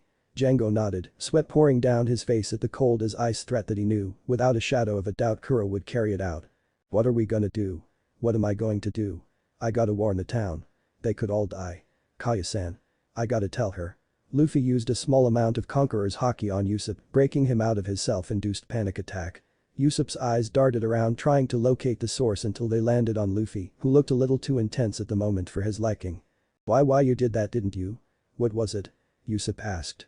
Yeah, I did it, had to, you were freaking out on me. It's just a special power I can do. If you join my crew I'll tell you about it. But what are you gonna do if you tell the townspeople? Don't you do the same thing every day?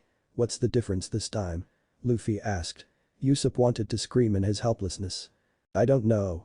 But I can't do nothing. I'll lose all my friends, Kaya. I can't lose her. He sniffed, wiping tears away from his eyes. Luffy suddenly understood. You like her, don't you? Luffy asked. Usopp could only nod. I understand. We'll help you protect your Nakama Usopp. Then you can become our Nakama. Okay. Luffy shouted. Usopp's eyes lit up. You would do that for me? But you hardly know me. Why waste your time with me, or with this town you just arrived at? Usopp asked. He never thought a pirate would consider helping someone like him. Because we're friends. That's all the reason I need. Let's go, we'll meet up with Zoro and the others and plan the attack. Luffy cheered, his love of a good fight showing. Usopp cried tears of happiness as they ran to meet with the others. Luffy kicked a sleeping Zoro in the side. While Usopp woke Nami and the others a little more gently. Zoro grunted as he woke up. What the hell, Captain? Why the hell you kicking me while I'm asleep? Zoro asked in indignation. Luffy laughed. The better question is why were you all sleeping in the street? Luffy asked. Zoro looked around realizing Luffy was right. Then it hit him. Some weird guy hypnotized us. Making us fall asleep. Zoro said, describing Django. Luffy nodded. We've seen him and he was working with that bastard butler. But the butler is actually a pirate named Kuro, a pirate that was pretty famous a few years ago, at least that's what Usopp tells me. Luffy said, not really concerned at all. Nami looked a little surprised at the name. Kuro? As in Kuro the Thousand Plans. That guy was a tough pirate, he was said to be able to plan 1,000 moves ahead of the enemy. His bounty if I recall right was 16 million. Nami shouted. Thinking they were all going to die if they fought such a dangerous pirate. Luffy thought about that for a moment. That's a pretty good bounty for East Blue. Luffy said offhandedly. Zoro nodded in agreement. Nami thought it was concern. That's right, it is. He'll kill us all if you fight him. Nami said, trying to talk sense into them. I wonder if my first bounty will be better than that Shishishi. Luffy said, completely ignoring Nami's concerns. Nami punched Luffy in the head, sending him face down into the dirt. Her teeth looking suspiciously like a certain sawshark fishman she hates very much. Yeah, Captain. It better be. Otherwise I may have to assume command. Zoro said, ignoring his captain's predicament. Enraging Nami even further. Luffy got up, brushed his clothes off and laughed. Shishishi. Yeah, I can't be looking bad in front of my first mate, can I? Nami just gave up. She couldn't win with these idiots. Well, we're gonna fight Kuro and his crew tomorrow so they can't hurt Usopp's girlfriend. You gonna be ready, Zoro? Nami, Usopp. Zoro nodded, he was always ready for a fight. Nami looked affronted. Hell no. I ain't fighting a bunch of bloodthirsty pirates. I'll rob 'em though. She shouted as her eyes turned into beely signs. Usopp jumped back and turned to the male members of the crew. Does that happen often? He asked. Pointing at Nami's eyes. Luffy and Zoro nodded. Yeah, whenever the witch thinks about money, Zoro was the first to answer. Nami tried to punch him again, but Zoro saw it coming so he stepped aside. Nami growled at him for dodging what was in her opinion his rightful punishment. Luffy laughing loudly at the two arguing. Let's plan the battle already, you guys. It's gonna be dangerous. What do you guys do exactly? Usopp asked. I steal, Nami said. I cut, Zoro said. I stretch and beat people up. Shishishi. Luffy laughed. I hide. Usopp said as though it was a great skill. They all turned to him and shouted. Not this time. You'll help. It's your town you want to protect, right? Usopp nodded, slightly ashamed of himself. Nami turned to Luffy. The next morning the Straw Hats plus Usopp made it to the slope that led to the beach, where the Black Cat pirates were disembarking their ship with Nami and Usopp trailing behind. Zoro drew his blades and got himself ready for battle. Luffy lowered his hat, glaring at the men down on the beach. Black Cat pirates. I'm Monkey D. Luffy. Future Pirate King. And I'm here to stop you from hurting Usopp's friends. Luffy shouted. Django sighed. He did not enjoy killing kids, but his life was at stake here. He waved his hands forward ordering his men to charge, and they obeyed. Thoughtlessly to their own peril. Zoro raised his swords and got into his stance. When the crowd was upon him he shouted Tatsumaki. Zoro became a spinning twister of pain and death as the pirates were flung back down the slope. Most too injured to continue, some would never recover. Django looked at his injured men in horror. If only one of these guys could do all of this, then what about the others? What am I going to do if Kuro gets here first? Were the thoughts racing through the backwards man's mind. Django called his remaining soldiers to him. Men. When I say Django, you will all be 10 times stronger and immune to pain. 1, 2, Django. Django shouted. The pirates' muscles swelled and their eyes reddened. They all shouted and charged with renewed vigor. Hey Zoro, I'll take care of these guys. Luffy ordered. Zoro nodded and stepped aside. Luffy started punching his fists out towards the incoming pirates. Left, then right and so on, till he called out, Gomu Gomu no Gatling. And his fists suddenly seemed to disappear as they moved too quickly for those around to track them. The pirates on the other hand could feel their bones breaking and their organs being ruptured as they were hit with the concussive force of a sea train. Luffy then walked back to his previous position. Django was in full-blown panic mode, his remaining men were beaten. All he had left was himself and them. I guess I have no choice now. He thought. Nyaban brothers. I need you out here now.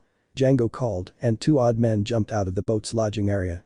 One was rather tall and skinny, sporting bright green hair and effeminate features. The other was large and obese, wearing no shirt and had cat fangs and ears.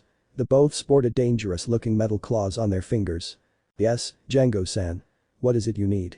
They asked but then realized most of the crew was dead or unconscious. I need you to kill these bastards for attacking the crew. Watch out for the kid with the straw hat. He seems to be the most dangerous one. Django orders. Aye Django-san, we will take care of it. They shouted in unison. The cat brothers recklessly charged at Zoro. Zoro prepared to meet them in combat, but at the last second they switched tactics and split apart, going around Zoro to attack Nami. Figuring that if they could take out a weaker one first, it might make the stronger ones angry and careless. That did not work out so well. They were about to slash Nami with their claws when they heard a voice to their side shouting, Gomu Gomu no Bazooka. The brothers were hit and they were thrown into the side of the cliff face. Nami let out a breath she did not know she was holding. Thank you Luffy. Nami said, honestly thankful for his interference. Luffy nodded. Nami, you and Usopp go to Zoro. Zoro cover these two. Alright. The 3 nodded. Luffy then turned and gazed into the tree line. Come on out Butler, I know you are watching there, there's no point in hiding when you can't hide from me. Luffy called Kuro out. Kuro stepped out from the tree line and had a look of rage on his face. He was carrying a large duffel bag. On his shoulder. He glared at Luffy, then at Django. You ruined my plans Django. What did I tell you would happen if you ruined my plans? Did you think I was joking? I know you know me better than that. Kuro said as he was pulling clawed gloves out of the bag and putting them on. I guess I have no choice but to kill everyone here and take the Oho-sama's money. No will. You will suffer Django. I will see to it personally. Hold on a second there Butler. That can only happen if you get past me first. Luffy said. Kuro turned to Luffy. You say that like it won't be a simple task to kill you all. Kuro said in what he thought was an intimidating way. Luffy just burst out in laughter. Stop this Clahater. Kaya shouted. They all turned and seen Kaya holding a pistol in her shaking hands. I found Mary, he told me everything. If you want my money. You can have my money. Just leave me, Usopp and the village be. There is no need for this senseless violence. Kaya shouted as she walked onto the battlefield. Kuro turned to her. Usopp was in a panic seeing his friend in the area. Mary lived. Guess I've grown soft in these peaceful years. Kuro said. Kaya. Get out of here. He'll kill you. Usopp begged her to leave. Kaya turned to Usopp with tears in her eyes and ran to him. Wrapping her arms around him in a tight hug. I'm so sorry for not believing you before Usopp-san. I'm so ashamed of myself. She cried out begging forgiveness from her best friend. Look at the kiddies. Playing makeup. I wasn't interested in just your money Oho-sama. I wanted your easy lifestyle as well. So just taking your money will do me no good you see. I need you to be dead and the villagers thinking you left it all to me. Kuro said, angering Usopp. Usopp pointed his slingshot at Kuro. How many closer to her and I'll kill you myself Kuro. Shouted Usopp showing a large degree of courage. Luffy smiled. Django, get Oho-sama to write the will and I might consider forgiving you this once. Kuro stated. Usopp, get her out of here. Zoro covered their escape. Nami robbed them blind. Luffy called out. They all nodded. Nami was worried about Django, but that quickly resolved itself when Kuro ordered him to finish the mission with Kaya. Kuro tried to stop Zoro from helping Kaya when Luffy stepped in front of him and shook his head. You aren't leaving here, butler. I can't have you hurting Usopp or his friends now, can I? Luffy asked in an amused tone. Why are you here anyways? What's in it for you that you would throw your life away for these people? Kuro asked. You think I'm throwing my life away, butler? I'm not in any danger here at all. This won't even be a warm-up for me. Luffy said. Kuro sighed. Boy, you don't even know who I am. Do you? You really think I'm just a butler? I was a feared and notorious pirate till about 3 years ago. I've personally killed more marines than I care to count. I've taken down entire ships full of marines. Kuro rambled. Luffy was feeling bored and almost fell asleep. You're boring me, fighter, give up. Luffy commanded. Kuro growled. Disrespectful brat, I will teach you. Kuro ran at Luffy and brought his clawed hand down to cut Luffy, but Luffy simply grabbed the offending appendage with one hand and used a free hand to punch Kuro in the gut. He let Kuro go and Kuro jumped back, pondering how to go about this fight. He was not used to fighting people that could keep up with him. You seem strong, stronger than most I fight here in East Blue. Kuro said, taking Luffy more seriously. Luffy chuckled. Yeah, I suppose I am. But that might be because I was raised in the New World. You have to be tough to survive their shishishi. I don't even need to try with someone like you. Luffy laughed, mocking Kuro. Raised in the New World. This kid's gonna be tough. I have to go all out with him or he'll kill me. Kuro thought. Kuro started rocking back and forth with his eyes closed and his clawed hands limp at his side. If I use stealth foot, there will be no way in hell he can beat me. I'm the fastest man alive when I use that technique. Thought the poor deluded fool. There were suddenly panicked shouts from the remaining Black Cat pirates. No, Captain. Don't do it. We're still in range. These were the general theme of the shouts. Kuro ignored them. Near the start of Kuro's monologue, Dango was trying to figure out how to get past Zoro to finish his task with the girl when thought of something. He smiled. This man fell for my sleep hypnosis yesterday. I should be able to get him again. He pulled out his chakram and spoke. When I say 1, 2, he heard Zoro cutting him off. Santoryu. Onigiri. Django felt nothing but pain as his chest area was sliced badly. You think I'll let you put me to sleep again, weirdo? Not going to happen. Zoro said to the unconscious hypnotist. Zoro then turned to check out his captain's fight. There were no more enemies after the girl, so it should be fine. He told himself. Luffy watched as Kuro attacked his own men one after another, with growing rage. But it all changed when Kuro's claws chose Zoro as their next target. He knew Zoro was not up to this man's speed yet, so he would not be able to evade. Luffy calculated Kuro's trajectory and swung his foot in an incredibly fast kick, calling out Renkyaku. The blade of wind shot right into Kuro's path, forcing him to jump back. Zoro seen Kuro appear out of thin air when the blade flew in front him. Thanks, Captain. I couldn't even see that guy. Zoro shouted, getting back from his captain's fight. No problem, Zoro. Luffy said, then turned a heated glare to Kuro. It was at this time that Nami got out of the ship empty-handed. She approached Zoro and he turned to her. What happened? They had no treasure. She nodded. They were broke. They must have needed this job just to survive. Sucks to be them. Zoro nodded and pointed at Luffy. He's pissed. Watch this. Zoro said with a smirk. Nami turned to watch the fight. Okay, the kid gloves are off, old man. You think you are fast. I'll show you speed. Gear second, Luffy shouted as he lowered himself into the horse stance with his left hand on his knee and the right touching the ground. Suddenly Luffy's legs seemed to distort and bulge out. His body instantly became an angry reddish pink and steaming, as though it was cooking itself alive. Kuro prepared himself to counter this new move but was unprepared for what happened next. Luffy vanished from his sight. Instantly Luffy appears in front of Kuro and slapped him across the battlefield. Kuro stood back up, albeit more wobbly than he would have liked. He began looking for his opponent, only to feel a painfully strong punch hit him in the gut, sending him flying yet again across the battlefield. Kuro realized he was in a fight he couldn't win. This person was so fast that even he could not see him. So he decided to at least try to escape him. Getting to his feet as quickly as his battered body would allow, he entered stealth foot again and tried to aim his steps towards town, where he would at least be able to take a hostage or two. But it was not to be. Soon as he started to flee, Luffy appeared in front of him, his arm held forward as if he was aiming it at something. Then Luffy said, "Gomu Gomu no jet pistol." And Kuro knew no more as he flew back towards his boat, smashing into the hull. Luffy relaxed and his skin returned to a normal tone. Nami had never before seen such a one-sided fight in her life. No, fight is not a correct term for what she had just seen. Slaughter might be more apt. Even if Kuro lives, his pirating days are over. She would have to think about this. Let's go see Usopp and his little girlfriend, they are a few hundred feet that way, Luffy said, pointing down the road. Zoro and Nami nodded, Nami no longer doubting Luffy's words as much. Usopp and Kaya were running as fast as Kaya could. "Let's hide in these woods, Kaya, we can't get too far away at this pace," Usopp whispered. If there was a few things Usopp was good at, hiding was one of them. "I'm sorry Usopp-san, I just can't run very fast," Kaya apologized. Usopp nodded in understanding. "No, it's fine, we'll just have to make do as best we can," Usopp said as they traversed through the woods. They found a hollowed-out tree and he told Kaya to get into the hole.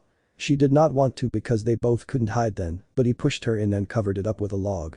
Usopp heard someone coming in their direction. He tried to hide behind a tree, holding his breath. "Hey Usopp, Kaya. You guys can come out now.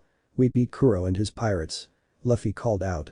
Usopp ran out from behind the tree with a large smile on his face. "You guys won, that's so great." He ran to Kaya's hiding spot and helped her out. "We're safe, Kaya. My friends won," he told her. She nodded happily. "I invite you all back to my home to rest and recover, it's the least I can do for all you have done for us," Kaya told them. They all followed Kaya back to the mansion where they found a wounded but alive Mary. The next day Kaya and a bandaged-up Mary were leading the Straw Hats down to the same beach they had their battle. All Kaya had told them was that there was a surprise waiting for them. They had been talking about a boat and their need for one at the dinner party the previous night, so she decided that the boat Mary had been working on would be a good gift.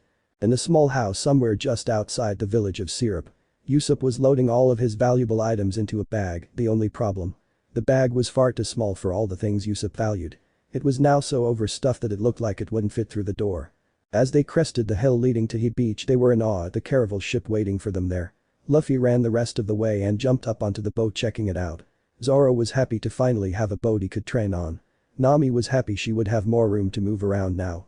The ship was brown with white railing, one mast with brown sails. The most notable feature was a lamb's figurehead with a forward-facing cannon underneath it. "This is a caravel ship, it is a bit old-fashioned, but I think it will serve your purposes for now. Its name is the Going Merry," Mary said. No one had to guess where he got the name from. He began to instruct Luffy about how to control and steer the ship, but Nami jumped between them. "Don't tell him, he'll forget in 5 minutes. Tell me I'm the navigator." So Mary told her how to guide the Going Merry. They all heard a weird yelling sound coming closer, they soon understood that the voice was calling for help. "Help me. Someone stop me." They heard Usopp shouting, they turned and seen a large bowl rolling down the hill. Luffy jumped in front of it and shouted, "Gomu Gomu no fussin'." When Usopp hit Luffy he bounced back and hit the edge of the cliff. "Ouch, that hurt Luffy-san. Did you have to stop me like that?" Usopp asked, groaning in pain. "What was that? How did you turn into a balloon?" Kaya asked. It was a legitimate question after all. Luffy pulled his cheeks far too far for human skin and replied. "I ate the Gomu Gomu no Mi, a devil fruit. I'm a rubberman," Luffy answered. Kaya just nodded, still confused. Usopp was seen loading his oversized bag into a small dinghy that somehow no one had noticed. "Well, guys. Thanks for everything you did for me and my village. I guess I'll be seeing you out there on the ocean someday," Usopp said. The Straw Hats looked at him funny for a second. "Head up here, Usopp. We fought together, you're our nakama," Luffy said. Zoro and Nami nodded with kind smiles on their faces. Usopp could hardly believe it. "Captain Usopp," he yelled as he ran to the ship. Luffy got a tick mark. "I'm the captain. You can be second in command when Zoro and Nami are asleep," Luffy shouted. Usopp looked down for a split second but laughed it off. The Going Merry's sails unfurled and they started pulling away from the shore. A day later on the Going Merry, Luffy had just made a Jolly Roger for the Going Merry to advertise their place in the world of piracy. But Luffy's drawing and painting skill was atrocious at best. The flag ended up looking like a modern art masterpiece. Zoro thought it might actually scare people away like that. Usopp approached Luffy. "I'll take over, you need someone with artistic skills to do this," he shouted as he pulled out a flag from the pile of blank black flags. He drew a perfectly good-looking skull and crossbones. Except that it has a long nose and a slingshot behind it. Luffy bopped him on the head. "We ain't the Usopp pirates. Get it right." Usopp rubbed his head and redrew it, holding it up for all of them to see.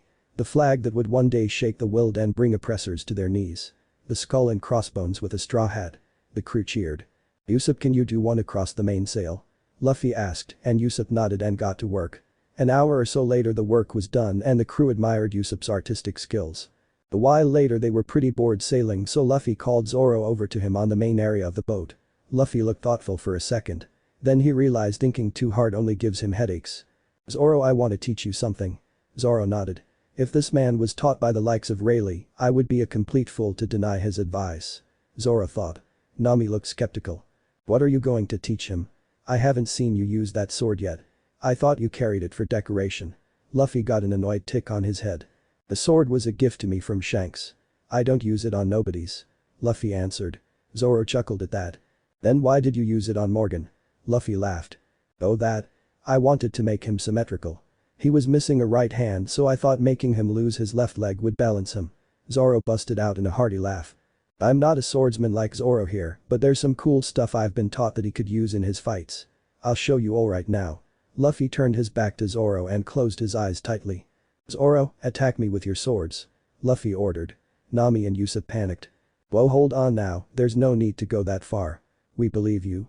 Usopp yelled. He did not want to lose his new captain that fast. Nami just did not want to see someone die so foolishly. It's fine, don't worry about it. You'll see. Go ahead Zoro. Luffy said trying to reassure them. Zoro swiped his Wado Ichimonji at Luffy's neck. Luffy ducked the attack shocking the two non-combatants. Do more attacks, and faster Zoro. Luffy said. Zoro nodded and increased the pace and viciousness of his attacks. After a few moments though Zoro had seen the point of the demonstration and did not need to continue. Nami and Usopp were both floored by it. Without looking or even being able to see Luffy dodged at least 100 sword slashes all at speeds Usopp and Nami could barely track. How do you do that? They all asked in one way or another. Luffy laughed. Haki. It's a mystery power I was taught by my teacher Rayleigh. What I just used was the Haki of observation. It lets you sense lifeforms around you and helps you predict attacks directed at you. There are 3 types, I'll show you another one now. Zoro tried to cut me, I won't dodge this time. Luffy said. Zoro obeyed. Zoro raised his sword and swung it. Gyuzashoku. Koka.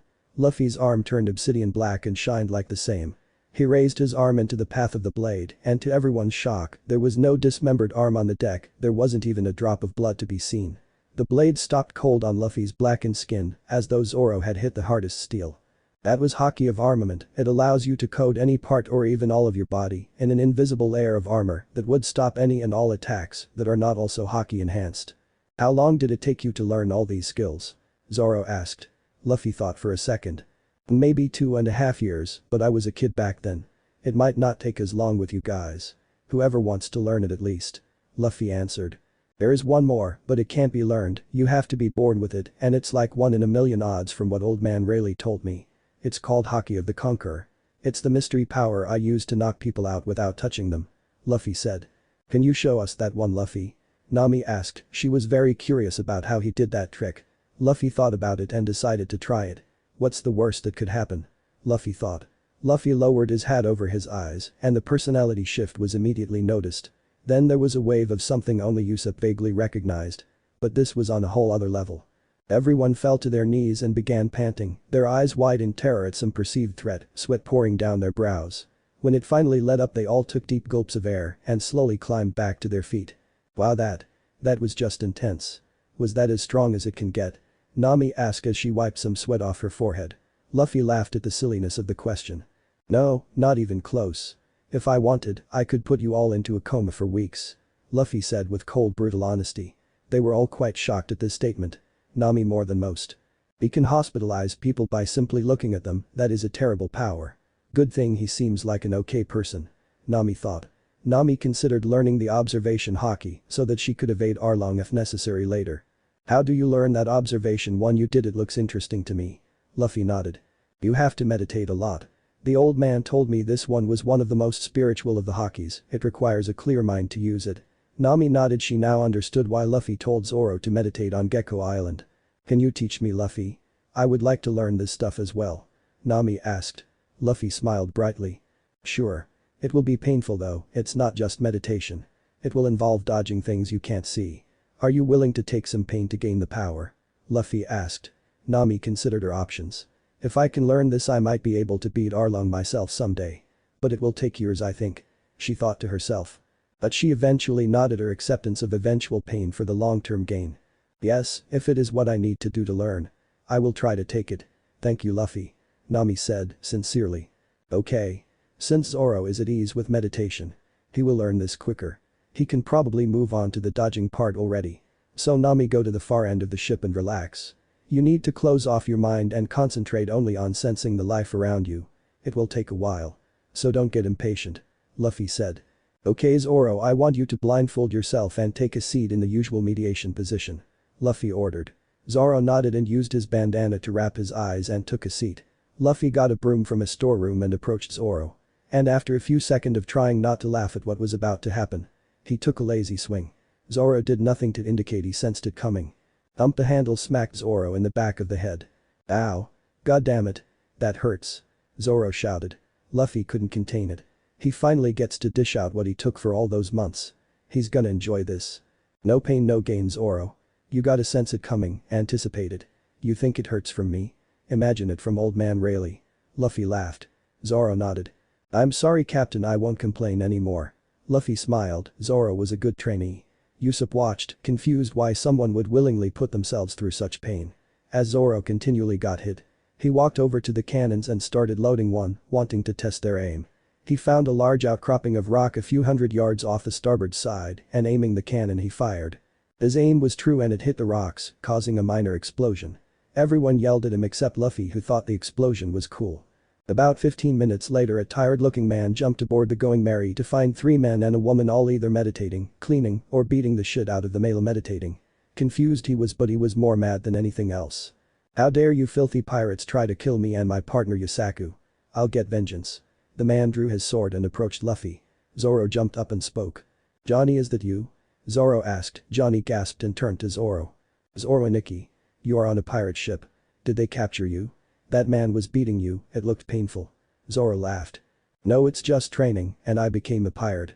No bounty yet though. Where is your partner Yusaku? Zoro asked after chuckling at the torture comment. Johnny's attitude changed to panicked worry as he led them to the side of the boat and pulled Yusaku up to the deck. The dying Zoro and Nikki. A few days ago he suddenly fell ill, he grew pale, started losing teeth and then lost consciousness. I have no idea why. Johnny said, crying over his friend. Nami sighed. I had taken him to a small rocky outcropping for him to rest on, but then your ship attacked us. Johnny said. Usopp cringed in realization that he may have killed an innocent man. Are you stupid? Nami asked as she walked up to the rest of them. They all looked at her questioningly. She sighed again. It's scurvy. How can anyone who sails not know about scurvy? This happens when you are out at sea for long periods and do not get enough vitamin C. Usopp, go to the kitchens and get some tangerines. Nami said. Usopp complained. Why does it gotta be me? Usopp was answered with a large bump on the head and his face hitting the hardwood. Just do as I say, Usopp. Usopp nodded and ran off like a scolded dog. Moments later Usopp came out with his arms full of the citrus fruit Nami requested, Reed demanded. Nami began cutting them open and squeezing the juice of the tangerine into the sick man's mouth. After a few moments the Yusaku's eyes lit up and he jumped to his feet. Johnny was ecstatic. He had his friend back. They were dancing together when Nami charged in and punched Yusaku in the head, bringing him back down to the decking. It's not that fast. She screamed with shark-like teeth. Take him to the men's quarters, he should rest for a few days getting a lot of vitamin C. They carried Yusaku to his temporary bed and returned to the deck. Nami turned to the rest of the crew. We are going to need a cook if you plan to head to the Grand Line. Otherwise we could all come down with diseases like that. Luffy nodded. Johnny spoke up. If it's a sea cook you need, then you need look no further than the Baratie, it's the most famous sea restaurant in all the blues. All the cooks there know how to fight as well, because of the number of hostile pirates that come through on their way to the Grand Line. Luffy nodded. Off to the Baratie then. Where is it, Johnny? Luffy asked, and Johnny pointed in the direction of north-northeast. Yosh. Let's go, Nami. On the deck of the Going Merry we find the swordsman and the captain of the crew clashing, the former using 3 swords and the latter using his single sword. Zoro was fighting with intense ferocity and it showed on his face as sweat poured down his brow. Sparks flew across the deck as the other crew members watched with varying shades of disbelief. In all the weeks that Nami has been sailing with these pirates, she was losing her sense of what was possible for a human to do. She subtly glanced at the wanted poster for Arlong that she had kept with her for years. She thought about Luffy's abilities to use haki and fly, Geppu. She never seen Arlong do anything like that at all, and Luffy claims to have been taught by incredibly powerful men. Santoryu. Onigiri. Zoro launched himself at Luffy with his go-to attack. Luffy casually blocked the 3-sword attack with his one blade. Zoro and Luffy continued their training for several more minutes, while Johnny and Yusaku cheered their hero on, thinking he had a chance at beating the captain. You can do it. Zoro and Nikki. Yusaku shouted. Cut his fucking head off, Zoro and Nikki. Johnny shouted. Luffy soared behind Zoro faster than anyone watching could see and took a shot at the Zoro's head. Zoro without thinking rolled to the side before realizing that he actually seen the attack coming from behind him before it happened. Zoro got back to his feet, re-sheathed his swords and turned to his captain. "Captain, I think I just had my first experience in observation hockey. I seen your attack coming from behind me before it even happened. Is that how it is?" Zoro asked. Luffy nodded. "Yeah, it seems you just awoke your observation hockey, now all need is practice." Luffy put his sword away and approached the helm. Zoro went back to his weights. "So Nami, how long till we get to the sea restaurant? I'm getting hungry." Zoro asked, excitedly. Nami shook her head in amusement. "Soon Luffy, we should be able to see it soon." Luffy cheered but suddenly became alert, looking towards the stern of the ship. There was a marine ship approaching the starboard side of the Going Merry. A man of average height and build, with pink hair and something like brass knuckles integrated into his fists, introduced himself. "I've never seen that Jolly Roger before. I'm Marine Lieutenant Iron Fist Fullbody." "Who is your captain?" the now identified lieutenant shouted. Luffy faced the man proudly. "I'm the captain of the Straw Hat Pirates. We just created our Jolly Roger." The lieutenant scrutinized the man for a moment before a beautiful woman grasped his arm and gestured towards the restaurant. Fullbody nodded. "Well, I don't really care who you are or how long you've been pirates. I have a date to get to." Turning to his men he said, "These guys are an eyesore, sink 'em," while holding a thumbs down. His men nodded and started loading the cannons as he boarded a small landing vessel. "Usopp, give me a few of your lead shots," Luffy ordered while holding his hands out towards his sniper. Usopp complied curiously. "I'm gonna show you something you could do someday." "Shishishi," Luffy said while laughing. As the men fired the cannons at the Going Merry, Luffy charged the lead shots with some armament hockey and threw them at the cannonballs, causing them to explode midair. Usopp was shocked along with everyone else there. "I would not load that cannon again, Marines, unless you want sink you," Luffy said, giving off a small wave of Conqueror's hockey. The Marines nodded frantically. The crew of the Straw Hat Pirates entered the Barady and took their seats at a large table. They were having a good time waiting to be served when the Marine, Fullbody, rudely approached their table. "What do you filthy pirates think you are doing here? I ordered your ship sunk," Fullbody asked.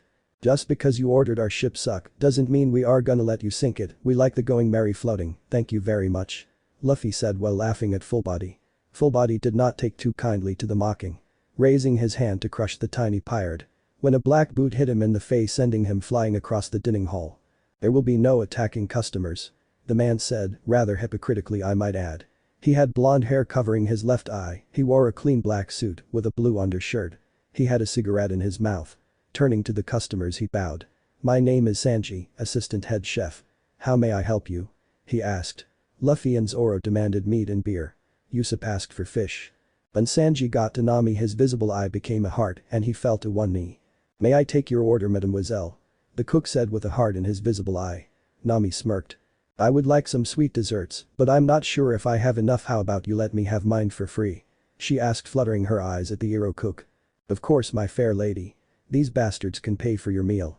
Sanji pointed at the other Straw Hat Pirates. "That's unfair. Sexual discrimination. I'll sue you," Usopp yelled. Sanji looked unconcerned. "Good luck with dealing with the world government, shitty pirate," Sanji said as he took their orders. When Sanji left, Fullbody returned, sporting a rather painful-looking black eye. "I'll take you all to the nearest marine base, you damned pirates."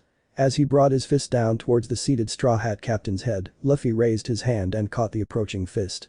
Giving it a rather gentle squeeze, he brought the marine down to his knees, crying in pain. "Let me go. You're breaking my hand," he begged. Luffy looked unconcerned. Putting a little more pressure, he felt a few of the man's fingers break. "Am I really supposed to care about breaking a marine's hand?" Luffy asked. He lost his patience with this bastard trying to ruin his meal time. Finally, Luffy let the man go. "Why don't you get out of here, little marine? I don't think you are ready to mess with us," Luffy added. Fullbody nodded, cradling his broken hand, and ran away, nearly leaving his soon-to-be ex-girlfriend behind. Luffy and Zoro had a good laugh at the man.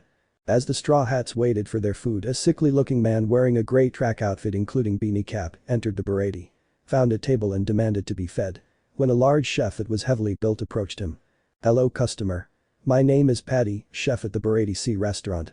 Do you have any money to pay for your food?" the now named Paddy asked him. The man pointed a pistol at his head. "Do you take lead?" the man asked. Paddy smiled wickedly before raising both arms and smashing the man, table and all, then proceeded to throw the man out of the restaurant. Near the kitchen area, the head chef of the restaurant, Rayleigh, shook his head in disappointment at his chef's actions. Sanji left the restaurant through a side door with a plate full food. Luffy seen this and decided to follow him. Sanji placed the food in front of the prone pirate and waited for him to start eating. But the man wanted no part of Sanji's charity. "I won't be looked down on. I refuse your pity," the man said, nearly breaking down in tears. Sanji sighed. "Don't be so tough, just eat already. To me any hungry person is a customer," Sanji said. "I have no money to pay for it," the man said, staring at the food hungrily. Sanji looked up at the sky. "The vast ocean can be very cruel. It's awful not to have any food or water. I understand starving people more than just about anyone. I don't care if you want to die with dignity. But if you eat, you could at least look forward to another tomorrow, right?" Sanji said, giving the man a friendly smile.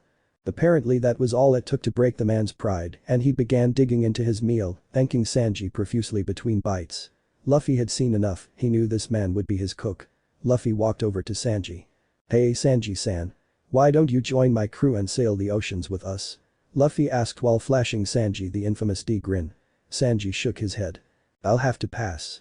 I have debts to pay to the owner of this restaurant and I can't pay them if I'm out at sea." Luffy grinned. "I refuse." Luffy shouted. "You refuse?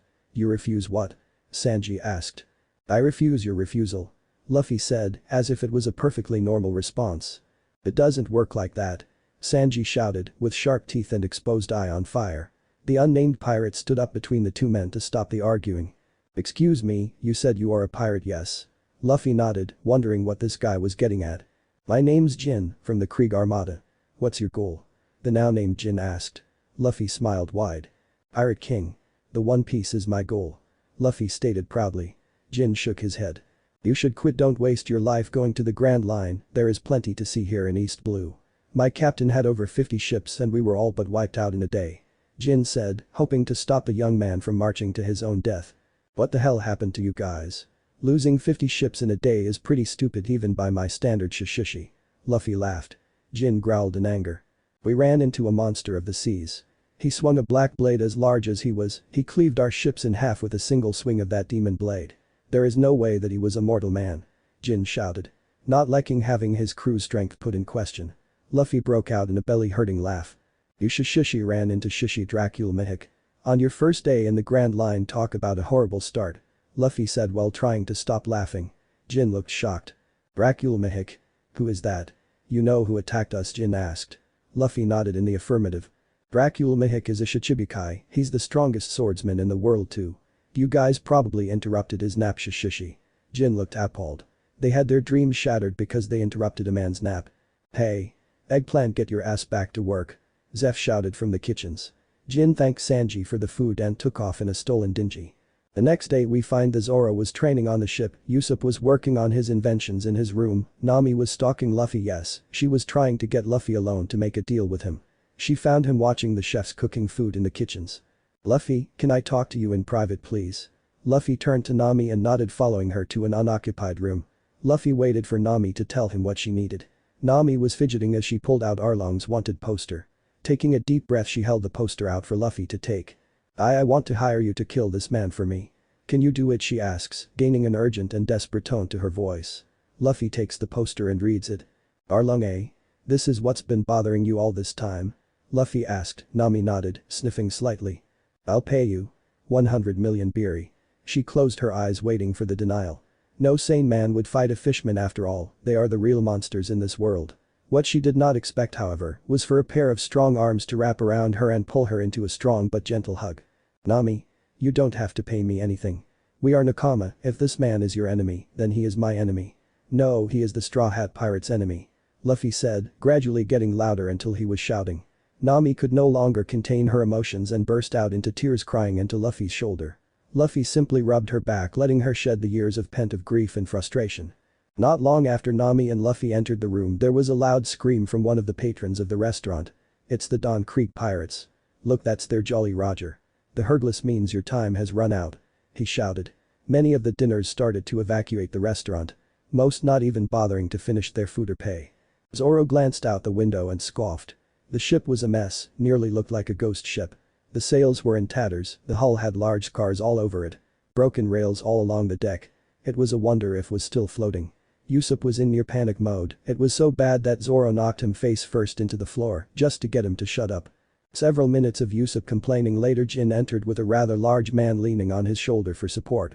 They got to the center of fell to their knees in submission. Please, we are starving, we haven't eaten in days. We have money, we can pay for food. They begged. The chefs, realizing they are relatively safe, started laughing at the downed pirates. Ahaha. Like hell we'll give you food. You'll betray us like you always do, Don Krieg. Paddy shouted while still keeping a safe distance between him and the notorious pirates. Luffy, who returned with Nami moments earlier, watched the scene unfold. He did notice Sanji entering the kitchens though. Minutes of mocking and name-calling later, Sanji came out of the kitchen with 2 steaming plates of food and placed them in front of the starved pirates. "Eat up," he said. "Sanji, what do you think you're doing? He's a liar," Paddy shouted. "Sanji, duck," Luffy shouted, and for some reason Sanji obeyed. An arm sailed through the air that Sanji's neck had recently occupied. Sanji jumped away, shocked at the sneak attack. He turned to Luffy. "Thank you, Straw Hat," Sanji said. Luffy nodded. "No problem, Sanji, I can't let my chef get hurt now, can I?" Luffy said. "I never agreed to that," Sanji shouted. "Why did you interfere, Straw Hat brat?" Krieg shouted. Luffy scoffed at the man. "I don't have to answer a weakling like you," Luffy said, causing everyone except Zoro to gasp in shock. Krieg growled in rage. "I'll get back to you soon enough, punk. Just you wait." He turned to the chefs. "You know, I like this ship. Give me food for 100 men and this ship and I will spare your lives. Refuse and I'll kill you all and take it anyways." Krieg shouted, showing his bloodlust. Just as Zeph was going to the kitchens, Paddy appeared with a bazooka he had hidden away for just such occasions. "Hey Krieg, you like that meal, how about some dessert?" He shouted as he fired the missile at Krieg. It hit right on the money and there was a large explosion that knocked several customers and weaker chefs on their asses. The chefs were dancing around thinking that Paddy had finished the pirates. When the smoke cleared, Krieg was standing there unscathed with most of his shirt and coat destroyed. He had armor covering his chest and arms that looked strong enough to stop most weapon damage. He also had diamond-plated gloves. Nami's eyes were now beery signs. "Captain. I want those gloves." Nami squealed in joy at the thought of those gems. Luffy smirked. Krieg looked over at the pirate that saved Sanji from his wrath. "What makes you think you can have these gloves? It's not like you can take them from me, little girl," Krieg said, causing Nami to bristle in anger. Luffy put his hand on her shoulder, instantly calming her rage. "Don't worry, Nami, this dog's all bark and no bite. If you want those gloves then it's my job to get them for you," Luffy said, showing no concern about the Armada captain's growing rage at being ignored. Moments later, Zeph came out of the kitchen with a ridiculously large bag over his shoulder. He dropped the bag in front of Krieg. "This is food for 100 men, take it and beggin' from here," Zeph said. He was met with shouts of "No Zeph-san," or "No head chef Zeph." This caused the Armada captain to take a closer look at the ragged old cook. You're Red-Leg Zeph, aren't you?" Krieg asked. Zeph nodded. "Yeah, what you want?" "An autograph," Zeph asked, chuckling at his own joke. Krieg was in no mood for jokes and backhanded Zeph to the shock of all the other chefs. "No, you old fool. You survived on the Grand Line for at least a year, you must have kept a logbook. I want that logbook and this restaurant. It'll be easy to sneak up on unsuspecting ships if I use this ship," Krieg said. Zeph shook his head in the negative. "I will not be giving you any logs from my time as captain of the Cook Pirates, they are priceless mementos of my crew," Zeph said, not concerned at all with the threats of a Grand Line dropout. Krieg grabbed Zeph by the throat and picked him up. "I don't give a damn about your mementos, I want your logbook. I had the men, the power and the ships. All I lacked was planning and knowledge. With your logbook I can become Pirate King." Suddenly a rubber fist smashed into Krieg's face, sending him sprawling across the dining hall. "No one's gonna be Pirate King except me. So don't you go claiming the title, old man," Luffy shouted. Krieg got up, wiping a small amount of blood away from his mouth. Glaring at the kid. "Damn, this kid hits like a sea train. I'll deal with you momentarily, Straw Hat. Soon as my men have been fed," Krieg angrily shouted. Luffy chucked. "Yeah, because you're scared to fight me like a man here and now go ahead, run to your men, little coward," Luffy said, with an cocky smirk on his face. Nami and Usopp looked a little worried, Zoro looked bored. "Hey old man," Luffy gestured to Zeph. Zeph grunted in annoyance at the moniker. "What you want, brat? Can't you see I got stuff on my mind here?" Zeph nearly shouted. "I got a deal for you, how about me and my crew take care of Krieg and his crew and you stock our ship with food and we take that cook off your hands?" Luffy asked while pointing at Sanji. Sanji was about to reply with an angry retort when Zeph spoke for him. "Sure, you got a deal, kid." Sanji sputtered in disbelief. "What the hell, you old fool? You can't just trade me off like cheap produce," Sanji shouted. "Little eggplant, it's time for you to go. You've cooped yourself up in this place long enough. You're a young man, it's time for you to sow your oats, as they say. Zeph said as he stared at his adopted son. Sanji felt tears welling up at the old man's words, officially giving him permission to seek his dream. The All Blue. Captain, am I gonna get to fight sometime soon? Zoro asked. Luffy perked up, feeling an incredibly powerful presence enter his observation range. Someone extremely powerful is here. Be ready for a fight, Zoro. I'm not even sure if I can take this new guy, his hockey presence is huge. Luffy said, showing some signs of excitement. Suddenly they all heard a large explosion, and the Barady shook as the waves smashed against its hull. The crew all ran to the front of the restaurant to look outside. What they saw shocked most of them. The Krieg ship was sliced clean in half. Approaching the wreckage was a small eerie boat the size and general shape of a coffin, with green glowing candles and a tall man seated in the center. The man wore a long red and black trench coat and a wide-brimmed black hat decorated with a large plume, no shirt showing off an impressive physique and plain purple pants. The ensemble is topped off by what looked to be a rather large cross on his back. But Luffy and Zoro knew better, this was a sword. The most powerful sword in the world. Yoru. One of the Krieg pirates foolishly fired on the man. Mihawk simply drew Yoru and deflected the projectiles with effortless ease. What? How did I miss? The fool asked. You didn't miss, he simply deflected your bullets with his blade. Isn't that right, Mihawk? Zoro asked as he parted the fodder pirates so that he could get closer to Mihawk. Mihawk nodded. A sword wielded without skill is naught but an iron bar. Mihawk answered. Zoro agreed. I've been sailing the seas to face you. How about we duel for the title of strongest? Zoro demanded. Mihawk sighed as he jumped from his boat to the wreckage of Krieg's ship. If you were truly a great swordsman, you would be able to tell that the gap between us is too great at the moment. I sense that you have just now started to realize the greater world. Mihawk said, making Zoro raise an eyebrow. Zoro drew his blades, placing Wado Ichimonji in his mouth, his nameless blades at his side. Mihawk took his necklace off, showing that it was actually a small dagger disguised as a cross pendant. Zoro was disgusted by this apparent disrespect. What is the meaning of this? Zoro said. I'm not a fool that uses his all to hunt rabbits, though you may have a limited amount of fame here, this is still the weakest of all the seas, the East Blue. Unfortunately, I don't have anything smaller than this. Mihawk said, with a cocky grin. Zoro did not like this at all. Quit mocking me. You'll regret it when you're dead. Zoro charged Mihawk with his blades ready. As he neared his foe, he prepared his attack. Oh, Zoro Nikki. No one can beat Zoro Nikki. Johnny and Yasaku shouted from the sidelines. Santoryu. Onigiri. Zoro's blades flashed forward, thirsty for blood. Zoro was in for a shock though when all three of his blades stopped cold against Mihawk's small knife. What the hell? Our skill can't be this different. Zoro jumped back, creating some space, then charged back in hacking and slashing with all the speed and strength his training gave him. Mihawk swung the dagger at Zoro in a casual attack, throwing Zoro to the ground. Zoro got up, slightly winded from the short exchange. I did not come all this way to be defeated by a toy. Zoro shouted as he increased the speed and intensity of his sword slashes. When he overreached to swing, Mihawk dodged, causing Zoro to trip. Mihawk gave him a swift chop to the back of the neck, attempting to end the duel. Flashback. Zoro and Kuino are dueling under the moonlight, the first duel where Zoro used real blades. As with most of his duels with Kuina, it was brutally short, with Zoro on his back and Kuina's sword at his throat. Kuina started crying because her father had told her that she could not be the best swordsman because she was a woman. Shortly after this duel, Kuina had passed away. Due to falling downstairs, her father allowed Zoro to carry her will in the form of Wado Ichimonji, her sword. One of the 21 high-grade swords. Flashback end. Zoro came back to reality and climbed back to his feet. Zoro prepared for an attack Santoryu. Torigari. But when he called it out, his observation haki predicted that he would be stabbed in the chest. So he jumped back at the last second, gasping for breath. Mihawk raised an eyebrow at the move. Why did you leap back at the last second? Were you scared of dying? Mihawk asked. Zoro glared and shook his head. No. I sensed you were going to stab me in the chest. Of course I would try to avoid that. Zoro responded. Mihawk flashed a sinister grin and flashed forward at speed. Zoro could not see, thrusting the blade into his chest, regardless of his haki's warnings. Well, it appears it happened anyway, doesn't it, swordsman? Why do you not back up? If this blade goes any deeper, then it will hit your heart and you will die. Zoro coughed some blood up before smiling. I don't know, I feel that if I back up even an inch, all the promises, oaths, and deals I've made in my life would be meaningless. I would never be able to face you again if that were the case. Mihawk seemed curious. Even if it means death? He asked.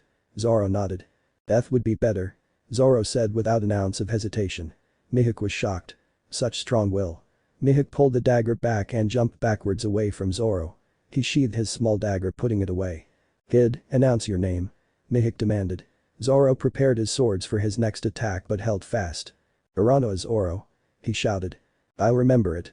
It's been a while since I've seen such a strong will. As a reward I'll use my real sword," Mihik said as he drew his black blade Yoru from its place on his back for the first time in this duel. "I appreciate the gesture," Zoro said, then he charged forward, calling out his final attack of possibly the last fight of his life. Santoryu Ogi. Sanzen Sekai. As the two swordsmen clashed, they ended up on opposite sides of the wreckage that they started at.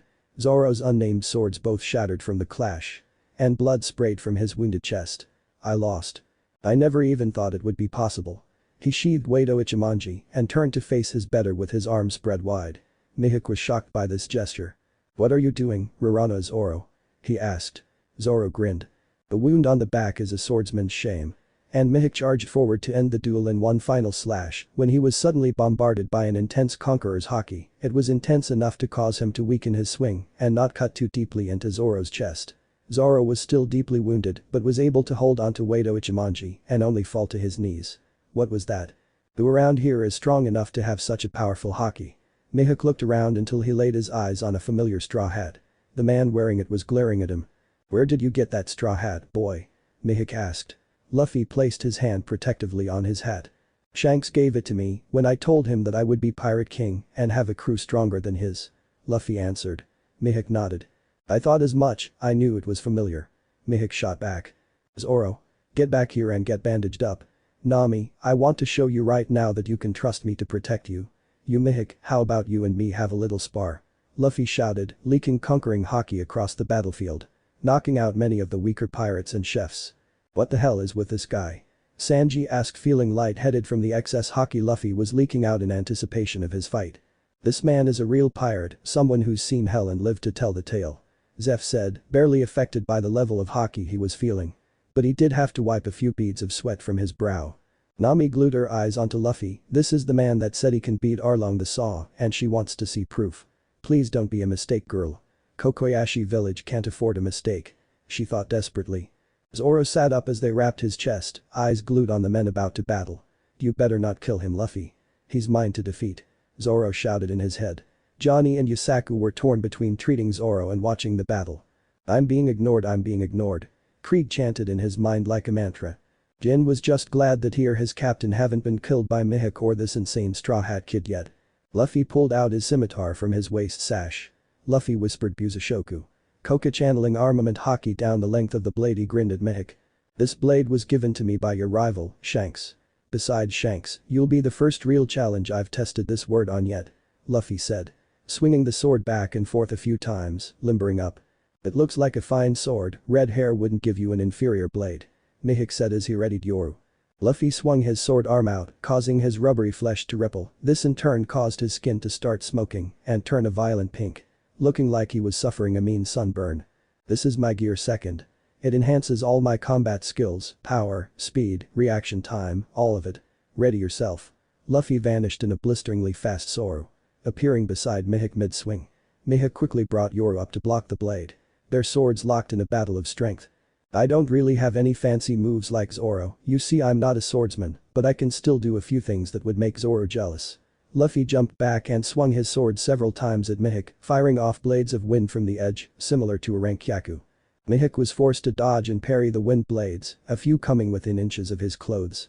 Mihik's sword behind Luffy used a horizontal slash at Luffy's waist. Luffy jumped, while in the air Mihik tried to catch him where he should be unable to evade, but Luffy used Geppu to move to the opposite end of the wreckage. "You fight well for someone who claims not to be a swordsman, Monkey D. Luffy," Mihik said. Luffy laughed. "Shishishi, well I did learn a few tricks from the best, right?" Luffy flung his sword-wielding hand at Mihik, surprising him slightly, forcing him to jump to the side. He was preparing to cut Straw Hat's hand off at the wrist when Luffy stabbed his sword into the ground, using it as an anchor, pulled himself forward to strike at Mihik with his fist. The tactic was so out of left field that Mihik actually had to block the fist with the flat side of his sword, still the force was enough to send Mihik sliding back several yards. Mihik sighed and turned to face Luffy, who was standing shaking his fist in apparent pain after having punched a haki-coated slab of steel. Mihik raised his sword and brought it down in a heavy swing, sending a heavy blade of wind at Luffy. Luffy pumped more armament haki into his blade and swung it in front of the blade of wind, fighting it with all his strength. Moments later he won, but not without earning a moderately painful slash to his shoulder. Grunting in pain. "You gotta be so rough, Hawkeye. I thought we were just friendly spar here." Luffy asked, grinning at the swordsman. Luffy put his sword away and started pumping more haki to his arms and legs. "Gomu Gomu no pistol." Luffy shouted, sending his blackened fist flying at near supersonic speeds towards the Shichibukai. Hawkeye raised his sword to block. As he did, there was a large booming sound, and the air seemed to crack with the pressure as two conquerors of the sea clashed in glorious combat. As the battle progressed, the onlookers went through various stages of disbelief and panic. The people watching could feel the battle more than anything. When the clashes would happen, there would be large shocks that would shake the ships and seas. "I think I can trust this man to defeat Arlong for me. Who would have thought I would meet a regular person, a human that could kill that monster?" Nami thought as she held onto the railing of the Bereti for dear life. "This is the power of the Grand Line. Who would have thought I was really this far out of my league? He never even had to try with me. I'd feel bad if I didn't actually feel so damned excited," Zoro thought as he gained a vicious grin. Usopp was just drawing a blank. He had gone into mental overload a while back. Zeph looked over at the young chef, soon to be pirate. "You could do this too, little eggplant, someday. If your ambition and drive is great enough, this is what a man who is willing to give his all for his dream fights like," Zeph said as he put a reassuring hand on Sanji's shoulder. Sanji nodded hesitantly. "What kind of monsters are these? They can't really be human, can they? I can barely see them moving." Sanji thought as he rubbed his eyes. When the Gomu Gomu no pistol clashed with Mihawk's Yoru, the wave of conquerors' haki that was exuded from the fighters' clash washed over the Krieg pirates, including Don Krieg himself. This caused the rest of the enemy pirates, Krieg included, to pass out and lapse into a temporary coma. No one seemed to care. The clash of willpower dragged on for a moment longer as the wood they stood on buckled and cried under the strain. Shortly though it stopped and the two men jumped back, giving each other some space. Mihawk slowly put his sword back at its place on his back. "Impressive control over your willpower, boy. You will go far. I've had enough fun for one day. Shall I give your greetings to Red Hair?" Mihawk asked. The young man deserved that much at least. Luffy allowed his gear second to fade, as well as his Basashoku haki. "Yeah, tell him I'll be entering paradise soon, and my promise still stands. I'll beat his crew and get to One Piece first." Luffy shouted with a face-splitting grin. Mihawk nodded and turned to Zoro and said, "No matter how long it will take, I will await you at my strongest. When you master your true self, when you find your true blades, when you surpass this sword. Come find me in the new world. We will have a real fight and see who is truly the strongest swordsman in the world." Mihawk had his say and left. For Mihawk to say such words to a lowly swordsman of East Blue, these people are going to go far. "You chose well, eggplant," Zeph said, more to himself than anyone else. Sanji nodded, but then gained a tick mark. "You chose for me, old man," Sanji shouted, growing his sharp teeth and flaming eyes. Luffy and company were eating a feast on the Bereti's tab. Luffy had been bandaged up and Nami was doting over him, possibly ripping his sutured wounds open again. Luffy had eaten so much he was like a giant balloon. "Don't worry about it, Nami, I have cool technique for just these kinds of minor wounds," he said as he stood up and concentrated on the food he had gorged on. Causing his body to return to its normal slim look, smoke rose from his deep cut on his shoulder. Luffy reached up and yanked the bandage off, showing a minor scar where the wound used to be. "What the hell was that, Captain?" Zoro asked. While the rest had equally curious looks on their faces. "That was a technique I learned called Life Return. It allows me to use stored energy in my body to gain energy or force my body to heal minor wounds quickly. Comes in real handy after a hard day's training, let me tell you." Shushi, Luffy laughed. Until he was sent crashing to the ground courtesy of a Nami punch to the head. "Why didn't you tell us sooner, moron? And here I was worried about you." Nami shouted, her fist smoking from the impact. Later that day the crew was getting ready to depart after the ship had been stocked and Sanji had loaded his belongings on board. Sanji was making his way to the boat when he turned around and fell to his knees. Thank you for everything, old man Zeph. I promise I will make you proud. I'll become the best cook on all the 7 seas. People will come flocking here to hear all about me and the man who taught me." Sanji shouted, tears rolling down his face, splashing on the deck of the Bereti. Zeph nodded, wiping a tear or two from his eyes himself. Luffy shouted, "Let us go." To Konami Islands. Causing everyone to cheer, Nami cracked a huge grin as she steered the boat out and towards her home island.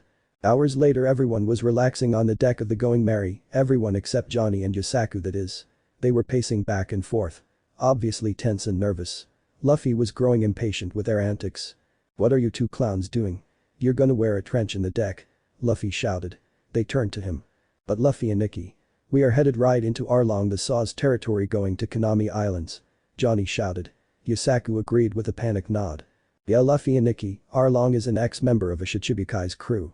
We heard he was kicked out of Jinbei's crew for being too dangerous. Yusaku shouted. Luffy scoffed. If he were as strong as you are saying, then there's no way in hell he would have stuck around in East Blue of all places. My money's on him being a weak coward too afraid of the Grand Line to go there. Luffy stated as he put his feet up on the table. Only to get kicked in the head for his trouble by Sanji. No feet on the table. Don't make me teach you table manners. Sanji glared at his captain. Luffy rubbed his head. Oh man, I'm rubber, how do you guys hurt me so bad without hockey? Luffy asked. Sanji gained an intrigued look. Ah, that's right, I heard you talking about this hockey stuff, but I never got a full explanation, so spill it, Luffy. Sanji demanded. Several long minutes and a relatively thorough explanation of hockey and its effects later, and Sanji found himself being Zoro's training dummy. The deck was filled with sounds of the blonde man's pained groans. Much to the swordsman's great pleasure.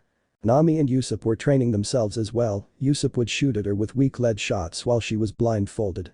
Luffy was training himself, using Geppu to fly high above the ship and fire Rankyaku blades into the distance, hoping to improve his stamina and strength.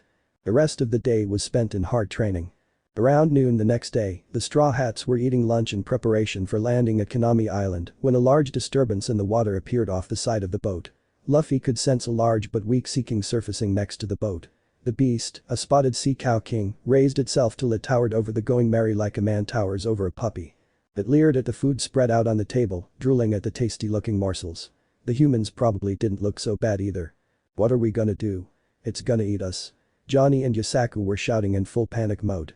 Zoro and Sanji were preparing to attack the beast before it could sink the ship. When Luffy walked between them, forcing them to make way. Both men stood down and watched. Luffy stood in front of the glaring cow. He raised his hand in the direction of the animal. It prepared to counterattack until it felt a wave of fear like nothing it had ever felt when facing the wrath of its current fishman overlord. The beast felt a need to submit to this man like never before. It lowered its head until it was eye level with the small human.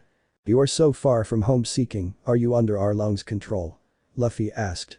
The crew plus the bounty hunting friends were shocked when the Sea King nodded its head heatedly. Luffy placed his hand on the scared beast's head and patted it comfortingly. You are free, sea cow, go back home to the Grand Line, this place isn't for you. Your old master won't be able to hurt you when I'm done with him. Luffy shouted. The Cow King shed tears of joy and actually licked Luffy before it fled East Blue. Luffy turned and seen everyone staring at him. Luffy? That was Momo. Arlong's terrible monster. How did you do that? Nami asked, genuinely shocked, more so than all the time since Luffy fought Mihawk. That's just another part of Conqueror's Haki, the ability to overpower the will of others. With people it usually just leads to them passing out, but with animals it can be used to force them to submit to your superior will. That was literally nothing, Nami. Luffy said, smiling at her, causing her to blush slightly. A short time later the crew had hidden the Going Merry in a small hidden cove near a small village that Arlong had already destroyed for someone not being able to pay his ransom. Luffy was not pleased to say the least when he seen the village. The crew found themselves in front of a small house with a tangerine groove. Nami kicked the door open and walked in, followed by Luffy and the crew. Nichiko. I'm home. Oh hello Genzo-san.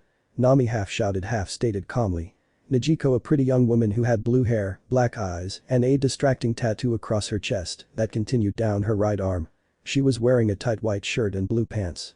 Genzo was an older man who wore an old policeman's uniform, his face though was littered with scars from what looked to be torture aimed intentionally to maim and disfigure.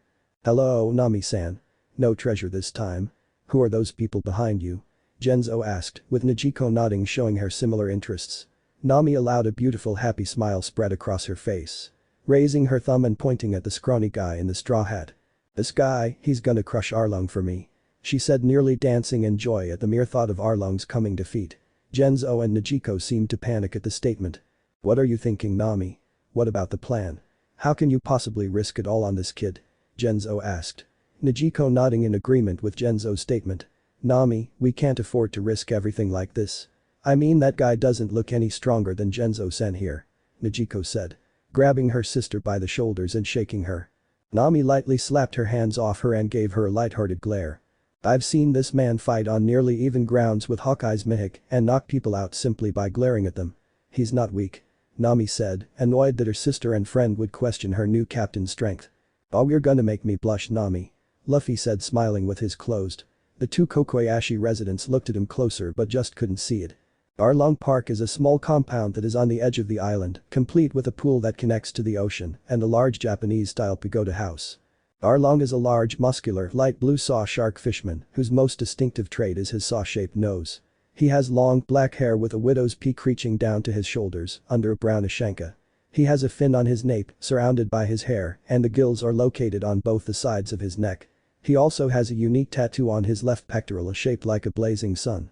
A marine captain named Nezumi, who looked like the love child of a woman and a rat, he actually has whiskers, approached Arlong to negotiate the monthly bribe that Arlong would pay him for not reporting his activities to his superiors. Nezumi, I've been informed that Nami-san has come home from another thieving adventure. She is too close now to her goal of 100 million berries. I want you to go to her house at the tangerine farm and take her money. I don't care the excuse you use, but make sure you get it. I get 80% of it, you get the rest. Kill anyone who tries to stop you, except little Nami of course. If you harm a hair on her head I'll kill you myself. Got it?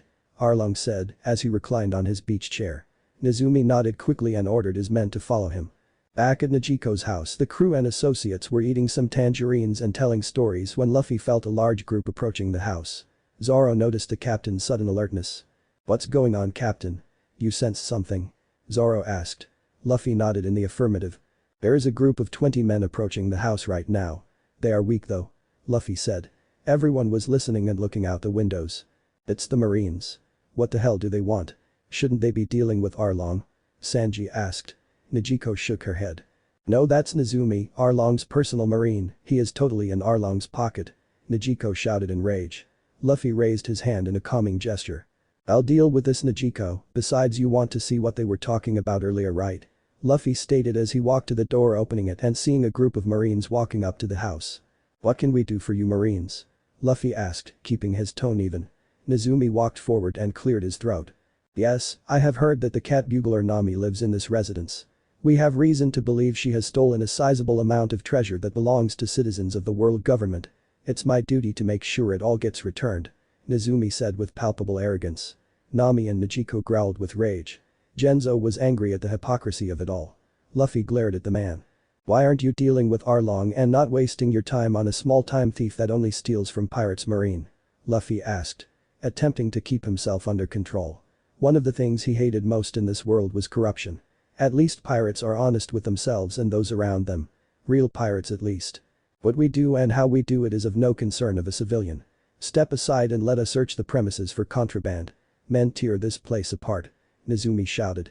Luffy had heard enough and sent a moderately powerful blast of Conqueror's Haki at the Marines behind Nezumi, but avoiding Nezumi completely. Earning shocked gasps from both Najiko and Genzo. When Nezumi heard no shouts in the affirmative he turned and his complexion became ghost white. What happened to my men? Nezumi shouted in panic. Luffy grabbed the gun from Nezumi's holster as he told the man what he did. Then he threw the man to the ground in front of Nami, Najiko, and Genzo. Why don't you guys let this marine know how you feel about his performance as a marine? Luffy suggested. Nezumi turned and looked at the three and whimpered in fear as they all cracked their knuckles and prepared their personal weapons. Several minutes later and a severely beaten Nezumi later. That was simply amazing, Luffy-san. Najiko said as she walked up to Luffy. Luffy smiled at the compliment. Thanks Najiko, but it's nothing at all really. Luffy said. Nami walked up to them and patted her sister on her shoulder. He's right sis. I've seen him do a lot more and you will too soon. Nami said ecstatically. Well, I guess it's time to get this show on the road then, you guys ready?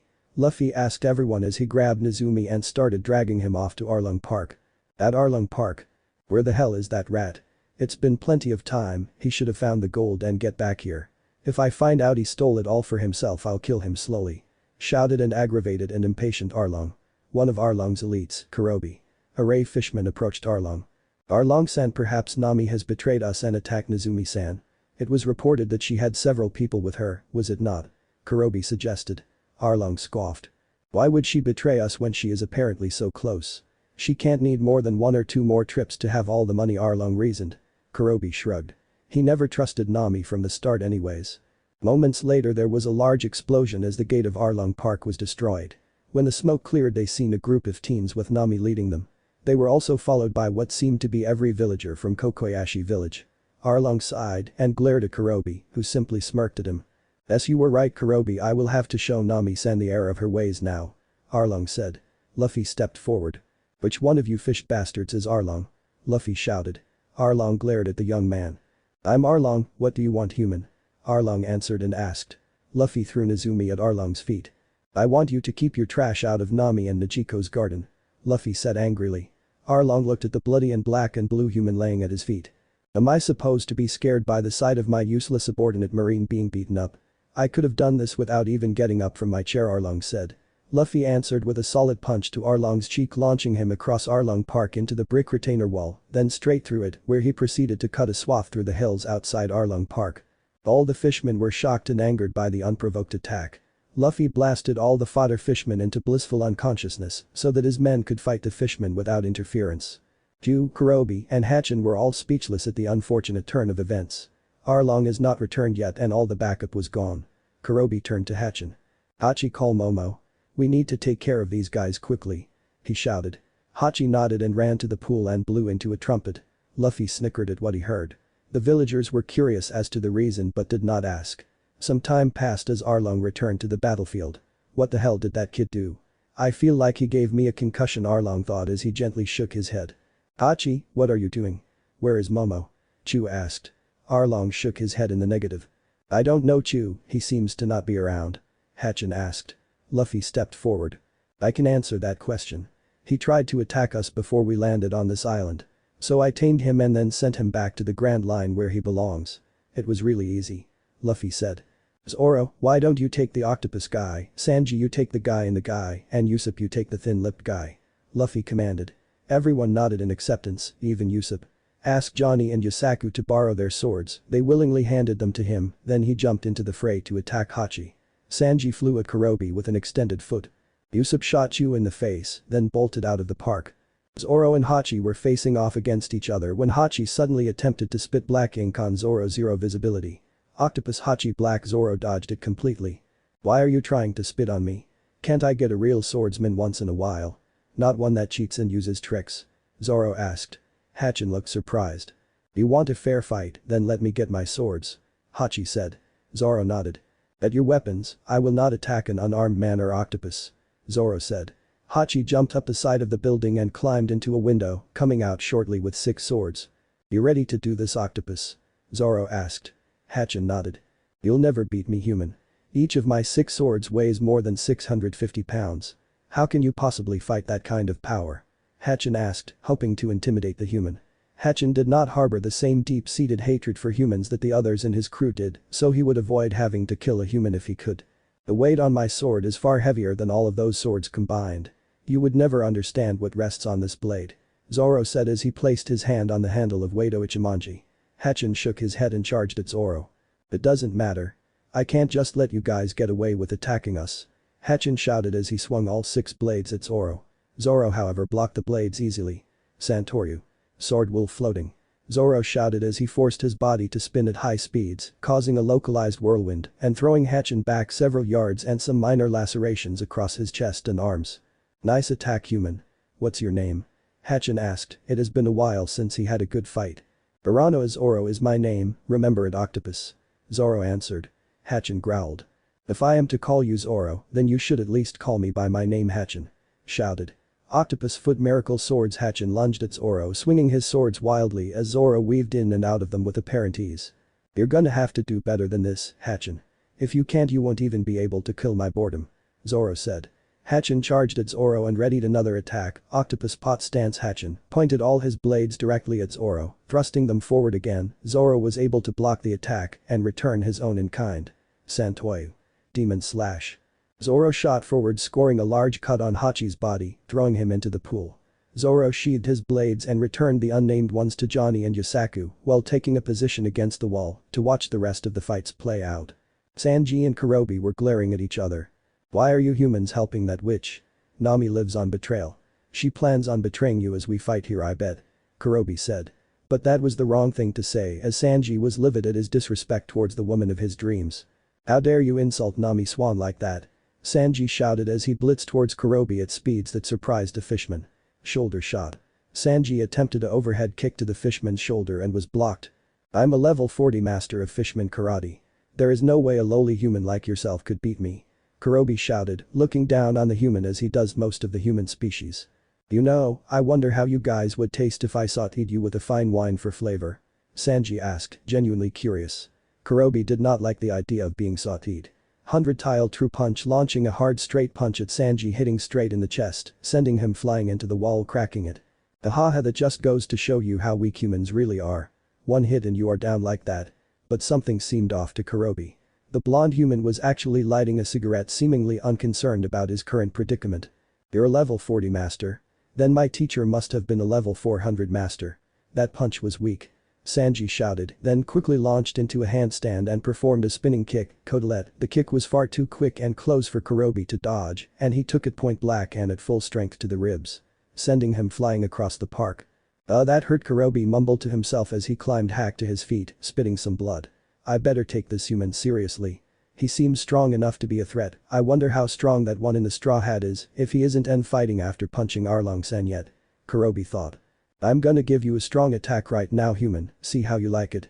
Kurobe seemed to take a wide stance and seemed to be concentrating on his fists as he prepared his attack. Sanji seeing the type of attack it will be before Kurobe even launches it charges forward. Kurobe grins as he readies the attack. 1000-tile true punch. Sanji anticipated the attack because of the preparation he witnessed and he jumped into the extended arm, then flew into the air higher, spinning adding momentum to his next attack. Sheep shot. Sanji came down and laid a heavy boot into Kurobe's back muscle, causing the fishman to cry out in agony as he flew into the retaining wall just like his captain earlier. Usopp W was running for his life from an angry half-blind fishman. He had gotten a few lucky shots with his Tabasco star, getting the hot sauce into the eyes of Chu. Chu was firing random balls of water at Usopp as he kept a wide gap between himself and Chu. Just how far can this human run? Chu thought as he fired a few more blasts of water. I have to keep track of my water usage or I will run out. Chu thought. Come here, little human, let me end this for you nice and quick. Chu shouted at Usopp. No thanks. I like living just fine. Usopp returned as he turned off the main road into the woods. Chu continued to fire balls of water into the woods, ripping pieces of the trees off as he did so, but never hitting his intended target. Usopp, showing his superior sniping skills, would pop out from time to time, a new hiding spot each time, and fire a different attack. Kyakubashi shouted and fired a small explosive projectile at Chu, hitting him square in the face.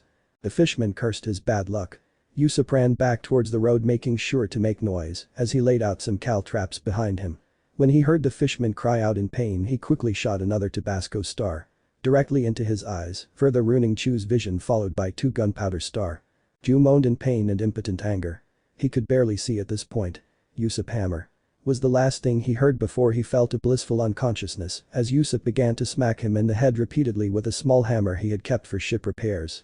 Usopp panted and looked down at his defeated foe, feeling a sense of accomplishment he had never felt before.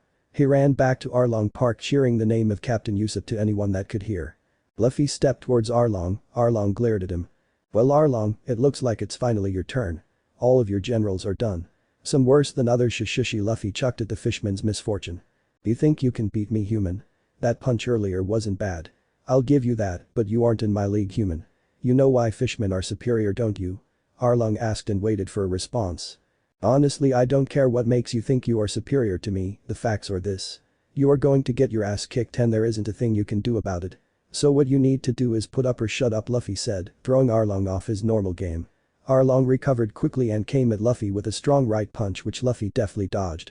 He grabbed hold of Arlong's arm and then sent a strong punch into Arlong's abdomen, causing the man to suck wind.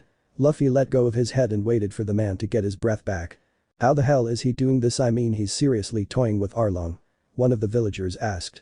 This was quickly seconded and thirded and so on by the other villagers. The captain is too strong for Arlong, that's how. This fight is going to be boring, Zoro said as he sat down to take a nap. The villagers were shocked at his apathy and lack of concern for his apparent captain. You guys need to relax. This is Monkey D. Luffy, the future pirate king we are watching fight. Enjoy the show, watch him humiliate Arlong. Luffy. Nami cheered Luffy on loudly. The villagers started following suit with Nami. Usopp got back and was shocked to see the villagers all chanting Luffy's name. What's this about, Zoro? Waiting for a response, he looks down and finds Zoro sleeping. Lazy bastard. Usopp raged in his head. He turned to see Luffy schooling Arlong. Luffy was weaving in and out of Arlong's teeth fist attacks. Then Arlong throw an attack and Luffy grabbed his arm, laughing a heavy knee blow to Arlong's core. I don't even have to use my devil fruit on you at this point, Arlong. It would be overkill. Luffy said, antagonizing the man further. Arlong was not a man that liked to be toyed with. Arlong flung water from his hand in the form of bullets at Luffy, but again Luffy simply dodged every projectile. What kind of human are you? I've never seen anyone in the blues nearly as strong as you. It almost feels like I'm fighting Jinbei or something. Arlong shouted. He was getting frustrated. He turned and ran into the main building of Arlong Park, grabbing his sword Kiribachi. Now what are you going to do, human? Think that weak little sword on your waist can stand up against Kiribachi? No way it will. Arlong shouted. Why should I draw my sword for someone like you? My sword wasn't given to me to swat flies, Luffy said, keeping a stoic attitude, hoping to enrage the fishmen further. Arlong roared and swung the Kiribachi at Luffy, who simply whispered Basashoku Haki, coating his arm in back armor, and blocked the sword with his forearm, causing it to shatter against Luffy's willpower. Arlong stared at the handle of his X-sword for a moment before something in his mind snapped. His eyes became red and dilated. Arlong charged at Luffy with new speed and ferocity. This isn't going to cut it. Just getting mad won't be enough, Arlong. Luffy shouted as he bent and weaved through attacks like a piece of paper swing in the breeze. When the moment felt right, he reached out and grabbed Arlong's arm and slammed him into the pavement hard enough to bury his head in the concrete. When Luffy let go, Arlong kicked him in the chest, sending him flying back a few yards, but otherwise causing no harm. Arlong then jumped into the pool. He wanted to get to the water and try something else. Well, that's okay, there is nothing he has to penetrate my Basashoku Haki. Luffy watches as Arlong swam under the water, getting distance to gain speed. Arlong started speeding towards Luffy, who was standing near the edge of the water. Shark on darts, Luffy heard as Arlong's nose breached the surface of the ocean and came flying at Luffy with great speed. Stepped aside as Arlong was about to pass by him and smashed his fist into the back of Arlong's head, sinking all of Arlong into a crater in the concrete. When Arlong did not get back up, Luffy turned his attention to Arlong Park's main building. Luffy put his thumb into his mouth, bit down and blew air into his bones. His arm quickly increased in size to the point that it looked like the limb of a giant. Gear 3rd. Luffy then jumped high into the air, maintaining the height with Geppu. He threw his fist backwards and called out the attack, Gomu Gomu no Gigan pistol. Sending the attack down and through the main structure of Arlong Park, turning it into nothing more than a pile of rubble. Luffy allowed the air to deflate from his body. So Nami? Are we Nakama now? You going to map the world with us? Luffy asked, giving her a huge smile that split his face from ear to ear. Nami ran to him and engulfed him in a huge hug. I knew you would do it. I just knew it. She shouted as she pressed her face into his neck and shed tears of joy to the sound of cheering villagers behind them. That is the end, so thanks for watching. Comment down below with recommendations on what fanfic I should do next.